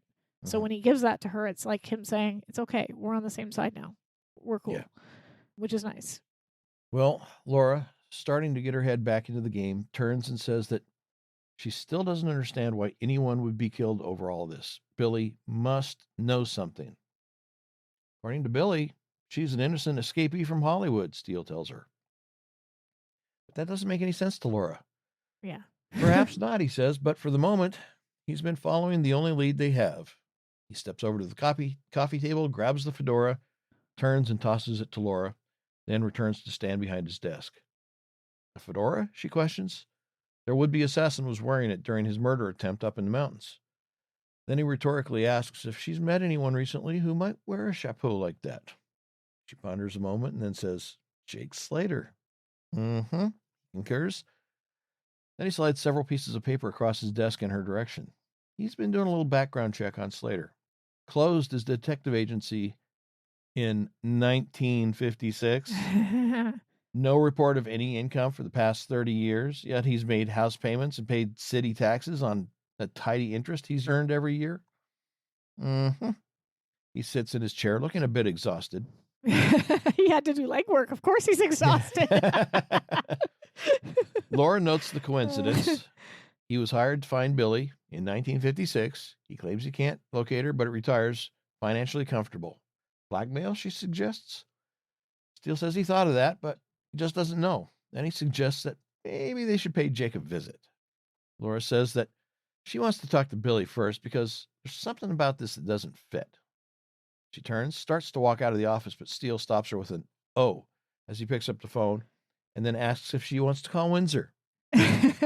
She looks at it, and he got that. That was kind of a cheap shot. I don't know. I think it's more affectionate. I think he realizes that this doesn't feel like he's getting a cheap shot in because she smiles back and she's gentle with him and he's gentle with her. Like I think it's more of like.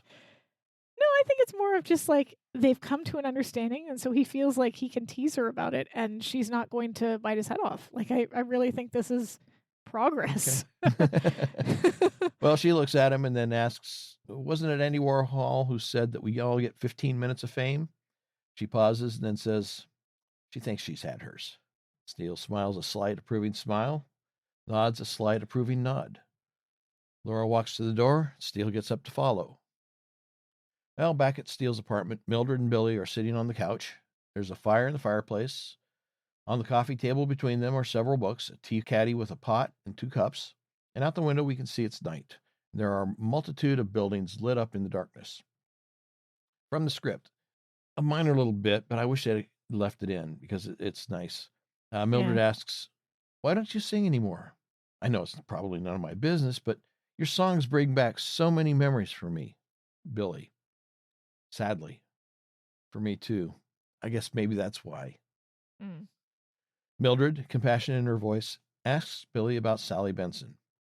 Billy's appearance morphs into sadness as she first thinks about Sally and then begins telling Mildred about her. Billy says that Sally was a real sweetheart, one of the good people. The implication being that there are a lot of not so good people in Hollywood. Yeah. And that Sally was far more talented than she ever realized. And she pauses, seemingly disturbed at the memories. And then finally in distress in her voice, Billy says, I found her. Mildred looks genuinely surprised. And Billy says, you didn't know that, huh? She pauses again, near breaking down as she revisits the memories that she had spent so many years hiding from. And nearly in tears, she continues saying that Sally looked so cold lying on the bare floor. And all she could think of was, I got to cover her up. Oh. I got to keep her warm. I got it. She finally breaks and begins crying, finally choking out, I couldn't. She's so good at this because, again, this is a guest character who is having to relive a traumatic event that we've only been told about in like a couple of lines, a couple of scenes, right? This has like an impact. It feels powerful. It's like when you watch My Girl and you see, have you ever seen that movie, My Girl? No. There's it's like don't watch it if you don't want to bawl your eyes out at the end, but it's about a little girl named Veda it's set in the 60s, and she has this best friend played by Macaulay Culkin named Thomas J, and it's sort of like about her life as her dad runs a funeral home, and it's about her trying to kind of like understand and come to terms with death, and her mother died when she gave birth to her, so Veda's got all these like questions, and she's trying to understand a lot of things because she's only like, I don't know, 10, 11. And the climax of the film is that, spoiler alert if you haven't seen it, she loses her mood ring in the woods, and her best friend, Thomas J, goes back to get it, and he's attacked by wasps and he's killed. And there's a scene where like they're having his funeral, which of course her dad has arranged because he runs the funeral home, and she has to come face to face with death, and she's seen death all the time because she sees the bodies get embalmed and painted and whatever, but this is her best friend, and she goes up and she sees him laying there and she breaks down. He needs his glasses. He can't see without his glasses. And it's just like I showed it to my daughter and she sobbed for 15 minutes solid after that movie was over, just because it was like such an impactful moment to see her, like this little kid who's looking at her best friend laying in a coffin. He can't see without his glasses. And like this reminded me of that. It made me think of that because we're seeing her lost in that memory, and we're having that same like visceral reaction that she's having, like how she's saying she looks so cold, but I couldn't get her warm, I couldn't help her. And that would be just so awful to find your best friend like that and not have any way of like processing it, especially in the 50s when trauma was just covered up with here's some Valium or suck it up. you know Alcohol. yeah, exactly. This is another strong guest star story like Oh we had yeah. in Steel Blue Yonder, Yeah, where yeah. the story is, the investigation is certainly a significant part of the story, but it's less about Laura and Steele than it is about the guest star's Yeah, character. And yeah. yeah, it's just another one where a guest star is just given a fantastic role and they just knock it out of the park. Yeah, absolutely. Anyway, Mildred gives Billy a moment and then asks, why did she do it?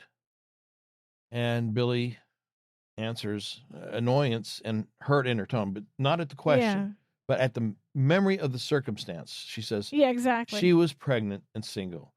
You remember what it was like back then. And it didn't help that the guy didn't want to have anything to do with her. And Mildred asks in surprise, he knew the father? And Billy shakes her head. No, sometimes even best friends don't tell.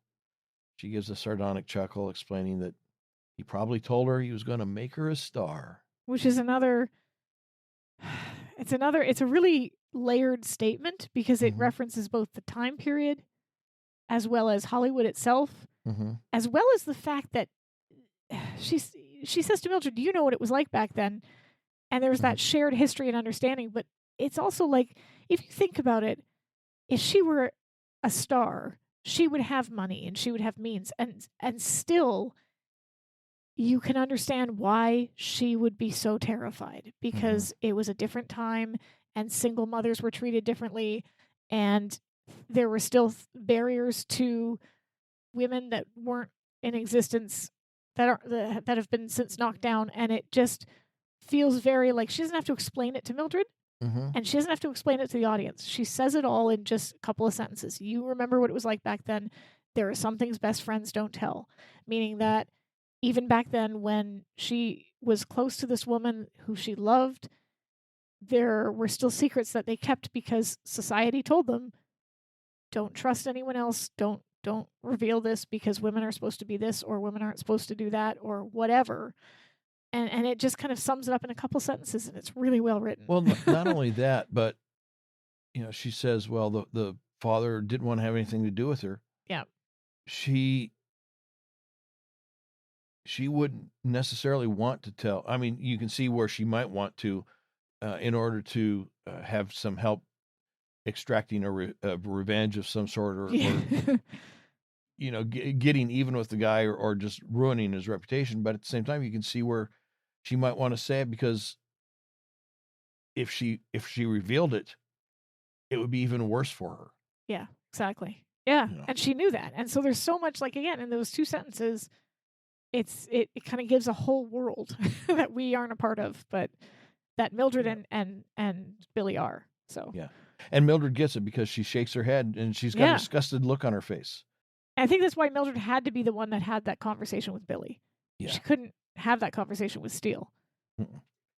Well, Mildred checks the cups, then stands, telling Billy that she'll get some more fresh tea.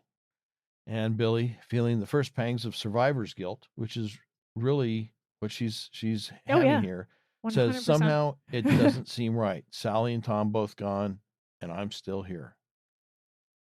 Well, Mildred tries to be philosophical, saying that life is like that sometimes, and there's not much we can do about it. Pot in hand, Mildred heads to the kitchen for tea, leaving Billy alone with Mildred's words and her own thoughts. And yes, life is like that sometimes, and there's not much we can do about it sometimes. Yep. A new resolve comes over Billy. She stands, grabs her jacket, and quietly walks out the front door of the apartment and leaves. Mildred returns from the kitchen, talking to the now absent Billy. She walks into the living room and realizes that Billy isn't in the room. She calls out to her, rushes to the bedroom, peers into the room, doesn't see Billy, and then turns back to the living room, panic on her face. They never should leave Mildred with somebody that needs to be protected. Because like literally everybody she's told to watch, and it's not her fault, but they keep getting away.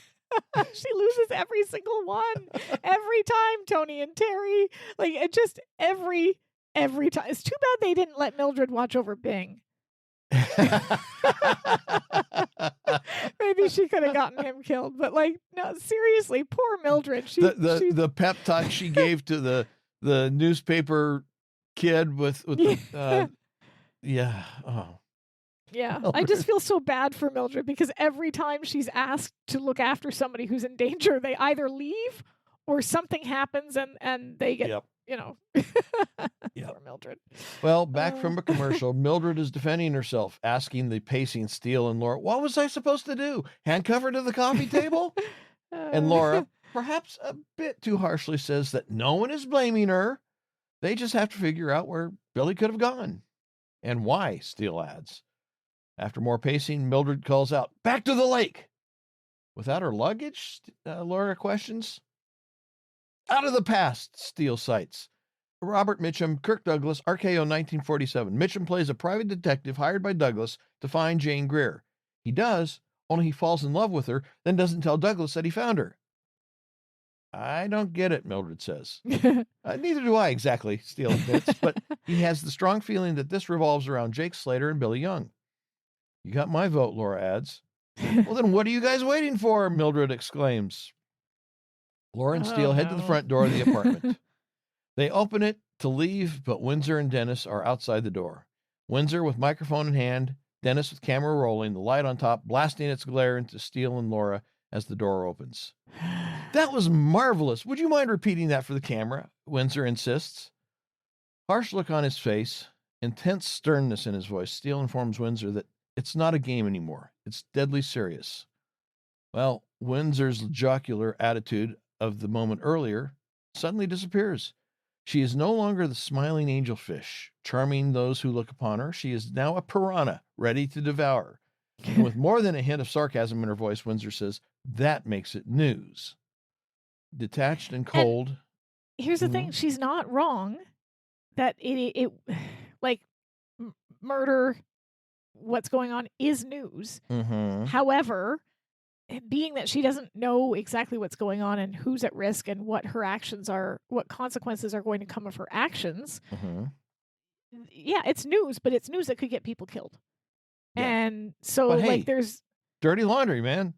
There's the news you tell and the news you hold back. And a good journalist knows the difference. And it's not that I think she could be a good journalist, but she's so twisted by Lou Mackler at the moment, who's literally told her that she will never have another shot unless she sticks to them like Lou and doesn't let them get away, that she's not able to see the nuances the way Laura was, because she's like seeing her dream go up in smoke. So I do have a little bit of like sympathy for her. I don't think she goes about it correctly, and I don't agree with her actions, but I think I understand why she's doing them. Yeah. Well, when she says that makes it news, Steele, detached and cold, corrects her. Says, that makes it none of your business, sweetheart. He shoves his way past her and Dennis. Windsor turns to Laura, who is still standing in the doorway, her attitude magically changing from piranha back to angelfish. Laura, she prompts, expecting Laura to be compliant. But Laura has steeled herself against the manipulative flattery of Windsor and Dennis, informing Windsor that won't work anymore. And then she pushes past the two dim bulbs from LA Spotlight. Windsor turns, stomping after Laura and Steele, insisting that they had a deal. Deal's off, Laura declares. Since when? Windsor demands to know. Since I realized all the publicity was making me just like you, Laura says. I won't needlessly jeopardize somebody's life for the sake of a story. And that's as much a statement of self-appraisal as an accusation of Windsor's ethics and whack of morals. But Windsor puts her hand out to keep the elevator door open, and apparently wounded by the barb, which hit too close to the heart, Windsor defensively tells Laura not to get sanctimonious with her sweetheart, and trying to drag Laura down to her level, she accuses Laura of being more like herself under the skin than Laura's willing to admit. I don't think she's wrong. I do think they have a lot of similarities. I think the similarities end when it comes to, like, well, what we just saw, Laura realizing that her actions were going to harm somebody. But Windsor does come to that realization as well, albeit a little bit later when she understands that Lou Mackler has been manipulating her. But at the surface, you've got two women who are in industries that are predominantly dominated by men, who have been pushed down and out onto the margins by those industries and have had to claw their way in by doing some ethically questionable stuff. In Laura's case, creating a fake boss. In Windsor's case, what she's doing right now.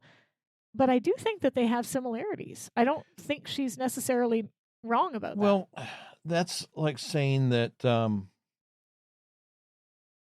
turtles and clams have similarities because they both have shells, but that's superficial. I mean, and here the similarities are also superficial because Laura has these motivations, but she admittedly she has engaged in a little bit of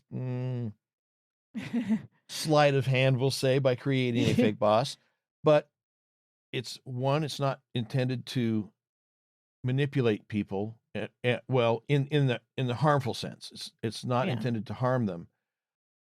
And she does care about the consequences of her actions, whereas in Windsor's case, her actions, her motivations are all to manipulate other people, and she doesn't care about the consequences, and she doesn't care if somebody gets hurt.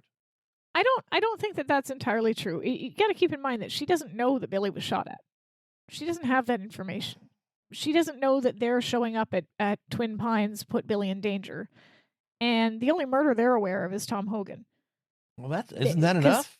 I mean, how many bodies do you have to have before you start feeling a little bit of compassion and understanding that maybe this situation is something I shouldn't go just running and blabbing to everybody about? I ought to use a little bit of discretion and maybe work with the people that are in charge of figuring it out so that I'm not like a bull in a china shop.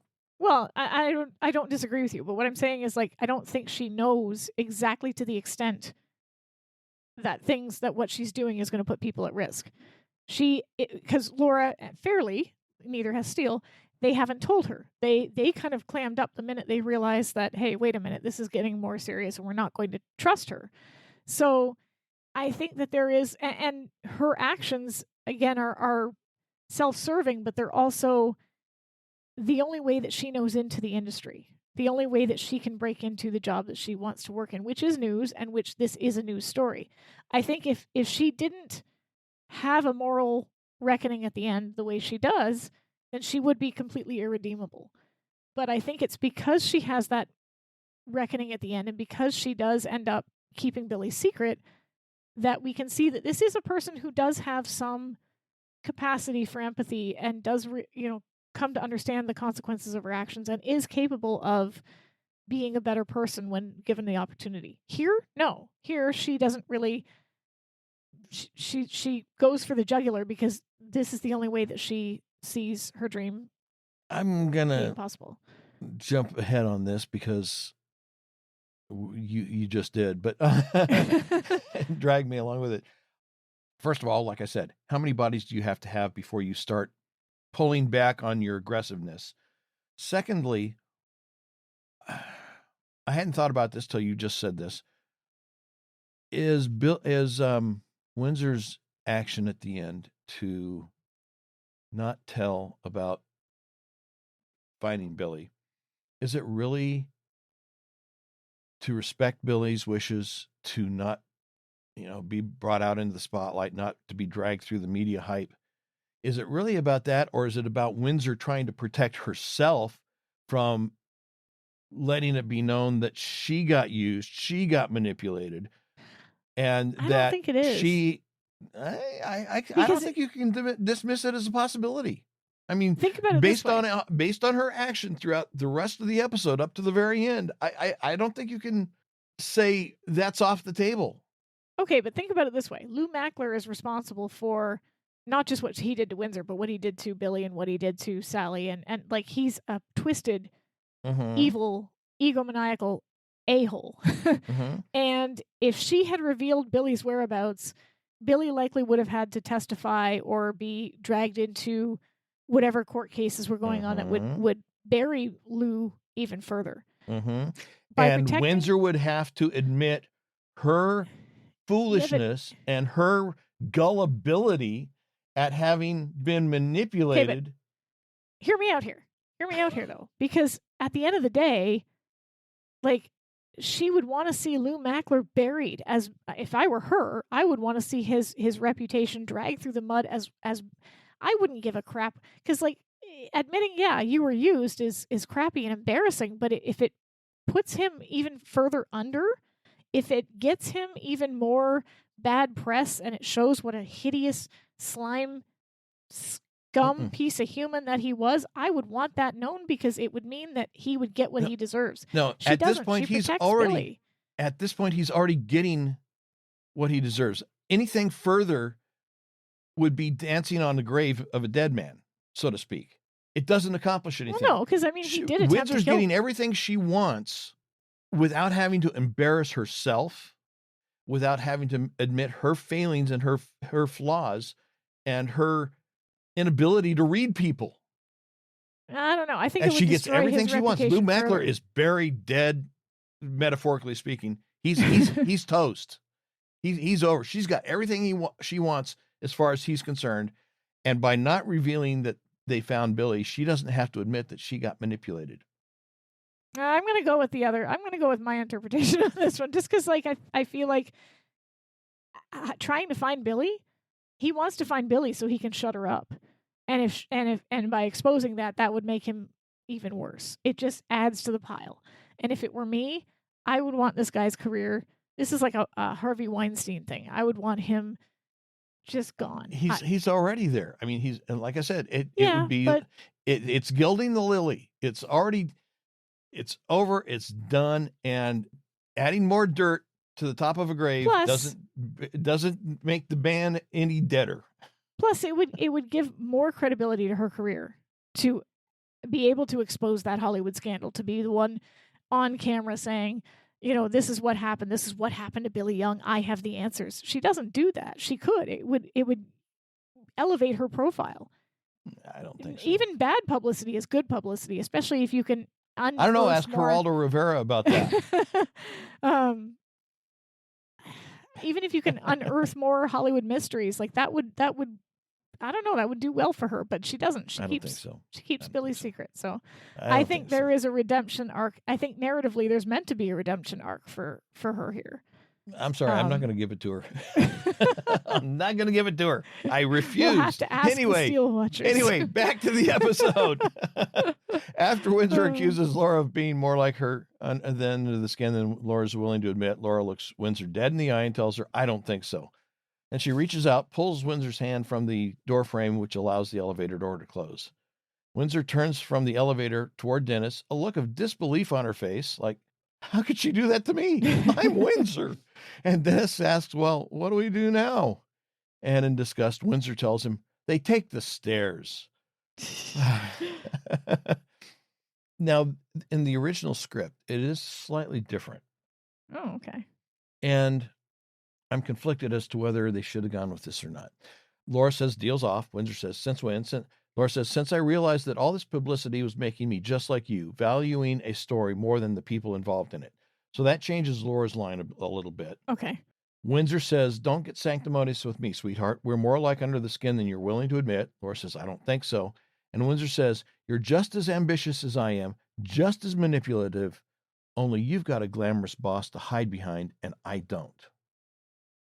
I mean, I like that they cut Laura's line only because I think that it's overkill. I think it was obvious. I don't think that line is necessary. I think we as the audience are smart enough to understand it without her saying that. But it's Windsor's last line that Windsor's line is interesting because she obviously doesn't know that Laura's not hiding behind Steele, but that comment about, like, you're just as ambitious and you're just as, like, that is true. But she is, in a way, Laura is hiding behind a glamorous boss because that's the whole point of Remington Steele. So it's, in some ways, it's really kind of a reminder to the audience, especially the newer audience that didn't pick up the show on season 1, that, hey, this is really what's going on here. Laura is manipulative. She does have a glamorous boss that she's hiding behind. And okay, the I motive, kind of like that line. I wish they'd kept Windsor's line. Yeah. the way they go about it is different, but and the ethics they have surrounding it as far as collateral damage is different. But yeah, there's still, because that would have reinforced that we're really more like under the skin than you want to admit. Yeah, exactly. Philosophy. Yeah. So anyway, it's still night. My body's still weak. I'm still on the run. No time to sleep. At Jake Slater's house, we see him with a suitcase as he walks toward a hall closet. Just as he opens the closet door and reaches in, we hear a noise, as if somebody's sliding open a window or perhaps moving some furniture around in his house. He reaches down, pulls up the bottom of his sweater, and pulls his gun out of his pants. Oh, wait, that sounds wrong. He pulls a revolver out of his waistband of his pants and then demands to know who's there. He pulls the hammer back on the revolver, cocking it. That's an important thing to keep in mind. Yeah. He slowly walks into the darkened living room, and we see that Billy is standing in the shadows up against the wall as Jake walks past her. Jake calls out, "Who is it?" And then Billy, who's now behind him, answers, "Hello, Jake." Well, Jake turns to face her, gun still out in front of him, now pointed in her direction, and he greets her simply with her name, and Billy says, "Long time." With a hint of sadness and still holding the gun on her, Jake tells her that she shouldn't have come. Billy steps out, raises her arms, gesturing, saying she was just curious, wondering how he'd look after all these years, adding, "I guess time caught up with both of us." With mounting anger, Jake hisses, "You're crazy to be here." "I also wondered how I'd feel," she tells him, "if I'd hate you as much as I've hated you for so long." She gives out with a low chuckle as she walks past him, commenting that she doesn't. In fact, she doesn't feel a thing. She laughs a bit louder this time, adding, "Ain't that a kick?" She turns to face him and then with intensity declares, "The man who destroyed me, and I don't feel a thing." You know what? This is going to sound really bizarre in terms of pop culture references. Mm-hmm. This reminds me of a Taylor Swift song. And I'm not a really. No, okay. So I'm not a huge Taylor Swift fan, but my daughter loves her. Okay, and we have a closet Swiftie here, people. No, I mean, send her all your Taylor Swift stuff.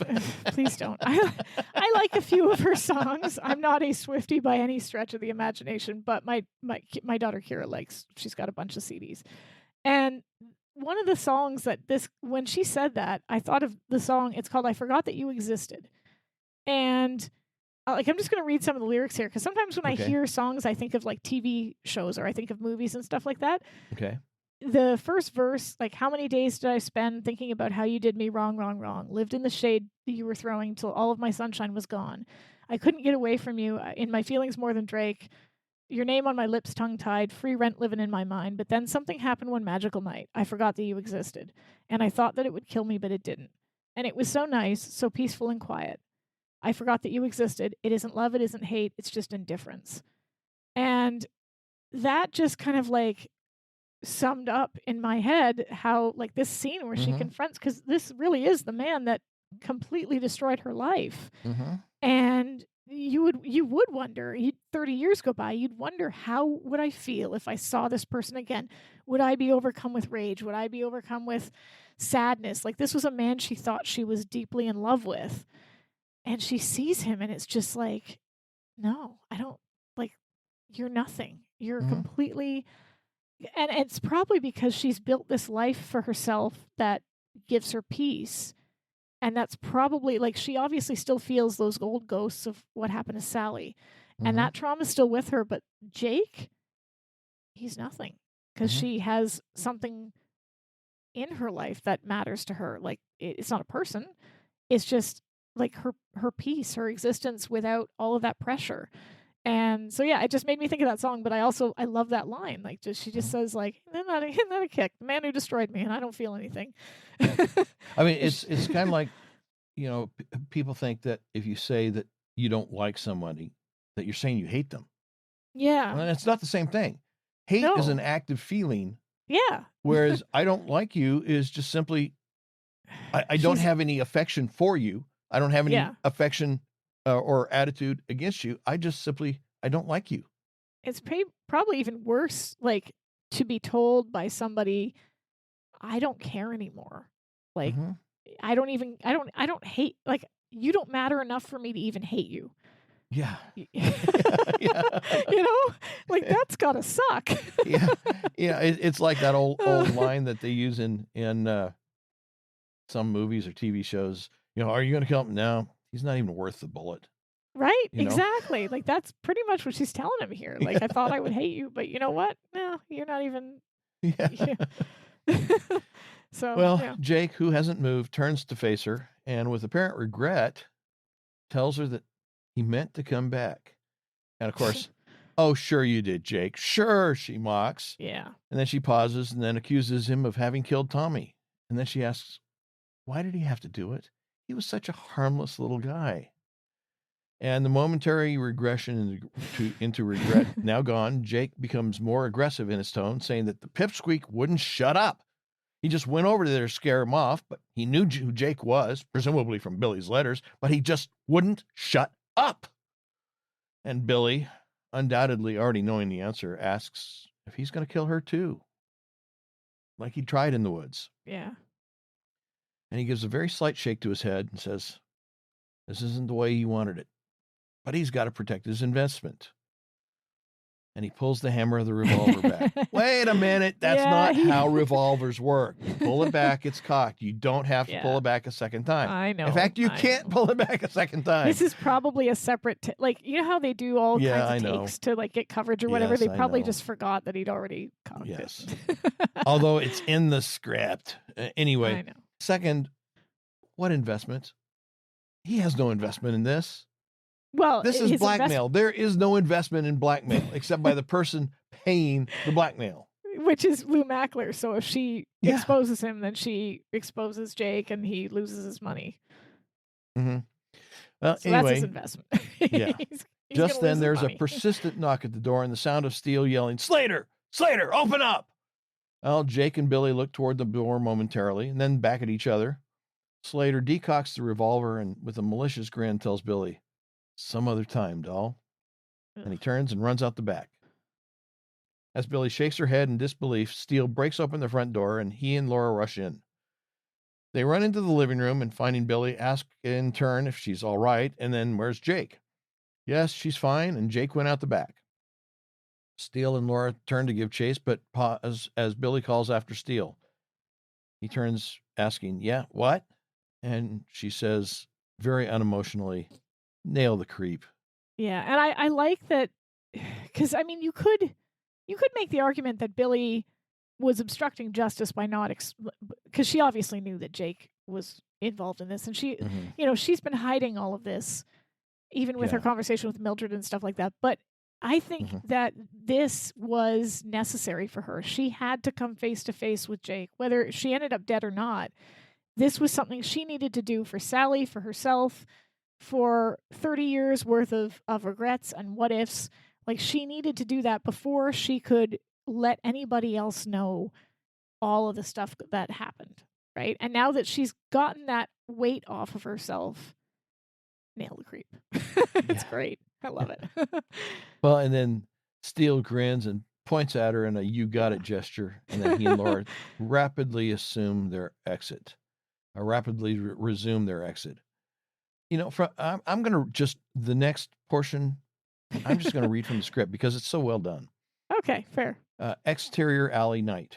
As Remington and Laura burst from Jake's back door, they look both ways down the alley. At the far end, they see Jake climbing a fence that will take him to the street. They run for him. Jake, too much booze, too many cigarettes, and too many years. He makes the fence, but is puffing hard and sweating a river when he gets to the other side. He runs out into the street. Laura and Remington hit the fence in full stride and take it without losing a step. How to be young again. Exterior street, night. Jake still has a good lead as he runs down the middle of the deserted street. Laura and Remington spot him as he runs through a pool of light from a street lamp. As they run into the street, the LA Spotlight van passes by and screeches to a stop. Windsor and Dennis jump out as Laura and Remington continue the chase. Jake, camera leads him, so we see not only his physical agony as he holds his side and pants along, but also Remington and Laura Windsor and Dennis gaining in the background. He turns to take a shot at them, but can barely hold the gun up, let alone squeeze the trigger. Extra baggage he doesn't need. He drops the gun into the gutter and runs into the exterior park. Night. Too late for children. The swings, monkey bars, and teeter-totters sit empty as Jake runs for them. He gets as far as the swings and stops. Something isn't right. Jake. He tries to take some deep breaths, but he can't get in any air. A bolt of pain hits the old dick in the chest. Clutching at it, a look of agony passes over his face. Then it's gone, and Jake Slater slips to the ground, dead. Back to the scene. Laura and Remington are first to arrive. Laura checks for a pulse. None. She looks up to Remington and shakes her head. Remington seems sobered. Now, I have only one complaint about that sequence. Starting at this point, we see the van driving around with what I believe is their transmission antenna raised. I mean, it's a good 4 feet or so tall.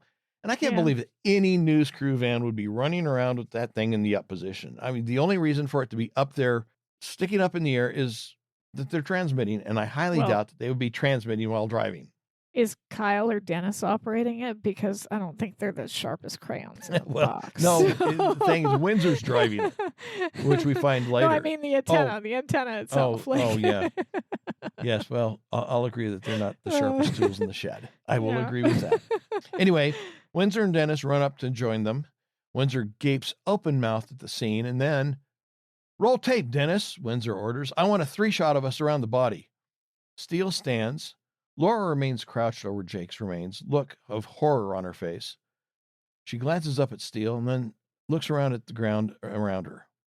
Steele, Windsor standing next to him, stares at Windsor, a look of incredulity on his face as she fluffs her hair so she can look glamorous as she gleefully wallows in the ruins of other people's lives. Laura, Again, it is a news story. Stop defending her. I'm just okay. Reporters have to have a certain level of ghoulishness about them. They're like ambulance chasers in a way, because they appear on the scenes of these horrific tragedies and they chase them around because there's this belief of if it bleeds, it leads. And I'm not saying it's right, but that's kind of like the job description. So I don't think that she's looking at it the same way they are. And anybody with like, we're obviously meant to sympathize with Steele and Laura, and I do, because the right thing to do is to not exploit that. But at the same time, it is a murder story, and I mean, his death isn't a murder, but that is news. Like it just, I don't know. It's I see both sides of it. I see why they are so horrified that she's. I think it's more that she's excited about it than it is necessarily the actual story itself. Yes, see, that's part of the problem. She's excited about it. Plus, why do you need to show the body after you just found it? I mean, you don't even need to show the body. You don't need to, but audience, like, again, there's that sensationalism of news, right? Like, that's how, if it bleeds, it leads. That's what news stations would do. Like, the more gruesome, the better. Like, if you think about all of these tragedies that happen, they get these names. Like, there was a mass shooting in the 80s in Canada, and the news team termed it the Montreal Massacre, right? There's this, I don't know, the sensationalizing of horrific and tragic events that it even now we see this, and it doesn't, I don't know, there's a ghoulishness to reporting and being a journalist that I think we Dirty forget. Dirty laundry. Anyway, Laura, having found a sturdy length of tree branch, stands, runs over toward Dennis, and smashes the branch into the light on top of the camera. Sparks fly as the light flashes bright in a fraction of a second before its own dark death. Steele looks at Laura, a look of shock on his face, but Windsor is livid. "I'll have your license," she shrieks. Laura, no longer willing to be flattered or bluffed by Windsor, challenges her, dares her to just try it. Windsor puts her hands on her hips, and an almost confused look now on her face, seems ready to respond, but before she can, screams rend the quiet of the night. "Billy!" Steele calls in a panic. He and Laura take off at full speed back toward Jake's house. Running into the house through the back door, Laura and Steele quickly make their way to the darkened living room where Billy is lying on her back, on the floor, gasping, choking, coughing. They raise her to a sitting position, but unable to speak, she begins frantically pointing at the front door. Laura stays to comfort Billy as Steele turns and runs out the front door, and as he exits a car, specifically a Mercedes 500 SCL, for those who really need to know, squeals out of the driveway, spins 90 degrees to point down the street, and then races away. Steele also races, but to the Auburn.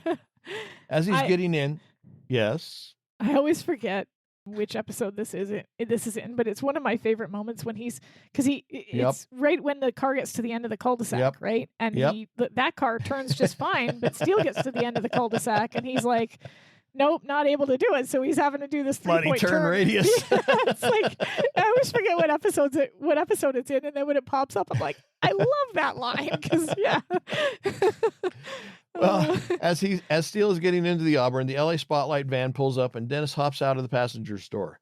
Steele hits the accelerator on the Auburn and takes off. Windsor, not to be denied, follows suit, leaving Dennis on the street, hollering after her. The chase runs through neighborhood streets, the Mercedes followed by the Auburn and making the occasional appearance, the awkward maneuvering news van. Steele has trouble negotiating the corners, from time to time running up over the curb and onto the sidewalk in his frantic efforts to keep pace with the smaller, more nimble car. The chase goes into a cul-de-sac, the driver in the lead car being able to quickly and easily turn around and exit with minimum difficulty, but Steele in the Auburn, not so much. He tries to turn the car around in one quick, smooth motion, but runs out of room.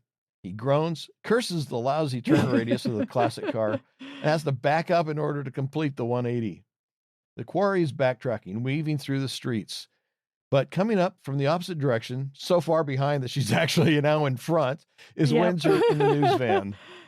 As the Mercedes races toward her, the Auburn behind, she maneuvers the van into the path of the Mercedes, forcing the driver to swerve wildly, resulting in a loss of control, which sends the car careening through an LA Spotlight billboard on the front of a fence, which somehow manages to destroy the power pole behind it, which is several feet beyond the fence, causing sparks to fly from the top, even though the car has not yet broken through the fence. And even if it had, the sparks wouldn't fly until the power lines were broken, and that wouldn't happen until the power pole had collapsed, which it hadn't. I'm sorry. That was unnecessary of me. I apologize. But it's just funny. Anyway, Steele pulls up next to Windsor and the van. The two of them get out, and Steele races to the Mercedes, which is now draped under high-power electric lines. He picks up a broken piece of the fence, throws the power lines from the car, and as Windsor comes running up, Steele steps over and opens the driver's door of the car. Steele is gobsmacked. The unconscious driver is Lou Mackler. Windsor states that she recognized the car and realizes that he was using her. And she had told him where Billy was. Yeah, and again, I'll argue for her humanity here, because I think that realization that she almost got Billy killed causes her. I think it plays into why she doesn't reveal her identity later on, because you don't. It's one thing to be embarrassed and humiliated that you were used. It's another thing to realize that you could have been the reason that somebody was murdered. I don't think she's that heartless. I really don't think she's that evil. Again, I think she's just portrayed her as being self-interested in this by not revealing Billy's location, not revealing that they found Billy, because it protects her. No, I think it's more about how protects her. Like, she had some responsibility in the deaths of one person and the almost death of another person, and so by not revealing Billy, she can kind of sweep part of that under the rug. No, it's the same reason that Steele doesn't reveal where Billy is, or Laura doesn't reveal where Billy is. They feel guilty. No, their motivations are totally different. I don't know. I don't think it is. I think it's that realization, that moment where she's like, "Oh my God, I could have hurt somebody, and I don't want to do that." I think for Steele and Laura, not revealing Billy's location is compassion for Billy. It has nothing to do with their own self-interest. Windsor, it's all self-interest. I don't think so. I think there's compassion here, especially when she hears Billy tell her story in the next scene. No. but you're allowed to be wrong. I Anyway, want in emails. Steele's I want emails. Tell us who's right. in Steele's office, Billy is recounting more of the story as Mildred, Steele, Laura, and Windsor look on. After Sally's death, she took off for the mountains, wanted to forget everything, but a man found her, she says. Handsome, smooth. Jake Slater, Laura interjects. Billy nods. At first, he said he was a truck driver. They fell in love, or at least she did, Billy clarifies. And she fell in love harder than she ever thought possible. After a few days, he told her the truth, that he was a detective and that Lou Mackler had hired him to find her and recover Sally's diary. Sally didn't have any family, and Billy had inherited most of her stuff. When Windsor asks why the diary, Billy says that Jake didn't seem to know why. He had just been sent to get it. And Billy hadn't read it, so she had no idea either. So they read it. She pauses, and Mildred prompts her. Well, Billy continues, telling them that Lou Mackler had gotten Sally pregnant. He didn't want to marry her. He was going to marry some rich broad, as Billy puts it. But Sally was going to have the baby anyway and insisted that Lou be responsible as the father. Well, Steele realizes that Sally Benson didn't commit suicide. Yeah. Laura states that Lou Mackler had her killed, or Lou Mackler killed her in order to keep his career on track. Billy adds that Lou had forgotten that Sally kept a diary until later. Mildred doesn't understand why she and Jake just didn't go to the police with their information. She was in love with Jake, and it wouldn't have done any good, he said. He told her the diary wouldn't prove anything, and even if it did, it wouldn't bring Sally back, so they decided to hit Lou where it would hurt him the most. And so Jake covered Billy's trail, wiped out every trace of her former life, set her up at Twin Pines, took the diary and went back to Los Angeles to start the blackmail, telling Billy that he'd be back for her within the week and that they'd be together. And this is an interesting conclusion to the triumvirate, because you've got three women in this story that have all done questionable things to protect themselves or to gain something. In Billy's case, she covered up the murder of her best friend, which is a guilt she's been carrying for 30 years because she thought it was going to get her the man that she loved, and she thought it was going to get peace of mind away from Hollywood, away from all the other stuff. Well, and she thought that the only consolation she could get out of the situation, besides the man that she loved, was the money, because, as she said, reporting Lou Mackler for the murder wasn't going to bring Sally back. Yeah, and I'm not like I'm just saying, like, she did something ethically questionable as well. Oh, yeah. And they all exist on different levels. I'm not trying to put them all on the same level, but it's clear that narratively Windsor is clear down at the bottom, absolutely down at the bottom.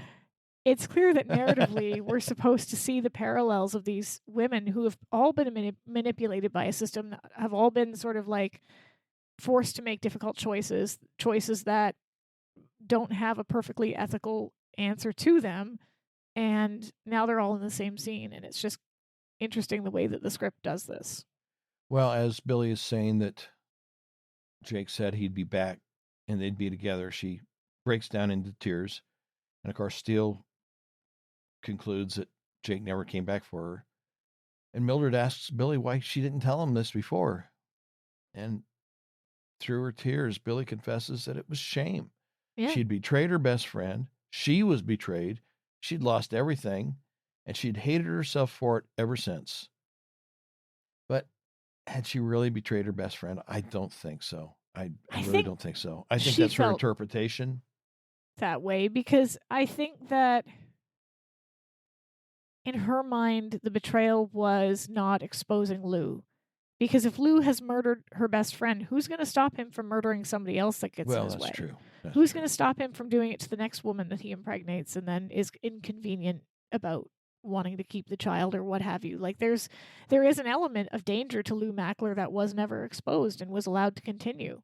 That's and true. So for Billy, that probably was something that, and again, maybe her best friend is the type of person, because I know if it was me, if somebody killed me, I'd want that, a-hole put in jail. Like, so by allowing Lou Mackler to just simply be blackmailed, it still allowed him to build an empire. He still got filthy, stinking rich. He still ended up on top of the pyramid. Like, there wasn't really too much in the way of consequences for him. So I think that's where the guilt comes from. Yeah. but in a practical sense, she really didn't betray Sally. She just felt like she did. Yeah. But anyway, Laura shakes her head sadly, commenting that for all these years, Jake was bleeding Lou, and Lou thought it was Billy. And Windsor, who is, according to my notes here, if I can believe my own notes, who has finally started showing a touch of humanity, realizes that when she suggested TV reunion week, Lou saw his chance to get his hands on the woman he thought had been blackmailing him for 30 years. And she played right along. And as loath as There's I regret there. There's regret there. as loath as I am to defend Windsor, the fact is she didn't realize what was going on, so she was essentially an innocent dupe. That doesn't excuse her for her attitude, her behavior, her handling of anything. It doesn't excuse her for being Windsor. I mean, she could have done more research. Okay, and maybe she would have discovered the connection from Billy to Lou through Sally Benson. But and I guess But you've got it might Lou still Mackler. not have been enough to be curious about the connection. But I mean, she didn't even. You've also got Lou Mackler picking up the phone and threatening, "I'm going to call and get someone else to do it. I'm going to kick you off this. You're never going to get near this job again if you don't do exactly as I say, how I say it, when I say it." Yeah, the only thing I'll forgive her for is for being a dupe. Nothing else. I think there's real regret That's it. here. I think she genuinely feels bad for the part she played.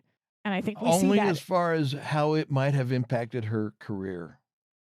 But I don't think so. I think she could have reported it the way it happened, and it would have been better for her career. She would have exposed a huge scandal. I think everything she does is a manipulation. I think this scene is a manipulation. I think what she does later is a manipulation.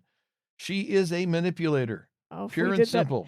If we did that Buffy podcast, there'd be some arguments. There'd be chairs thrown. It would be just like Jerry Springer. Anyway, yes. Steele lets out a long breath and tells Windsor, "I guess you got your story."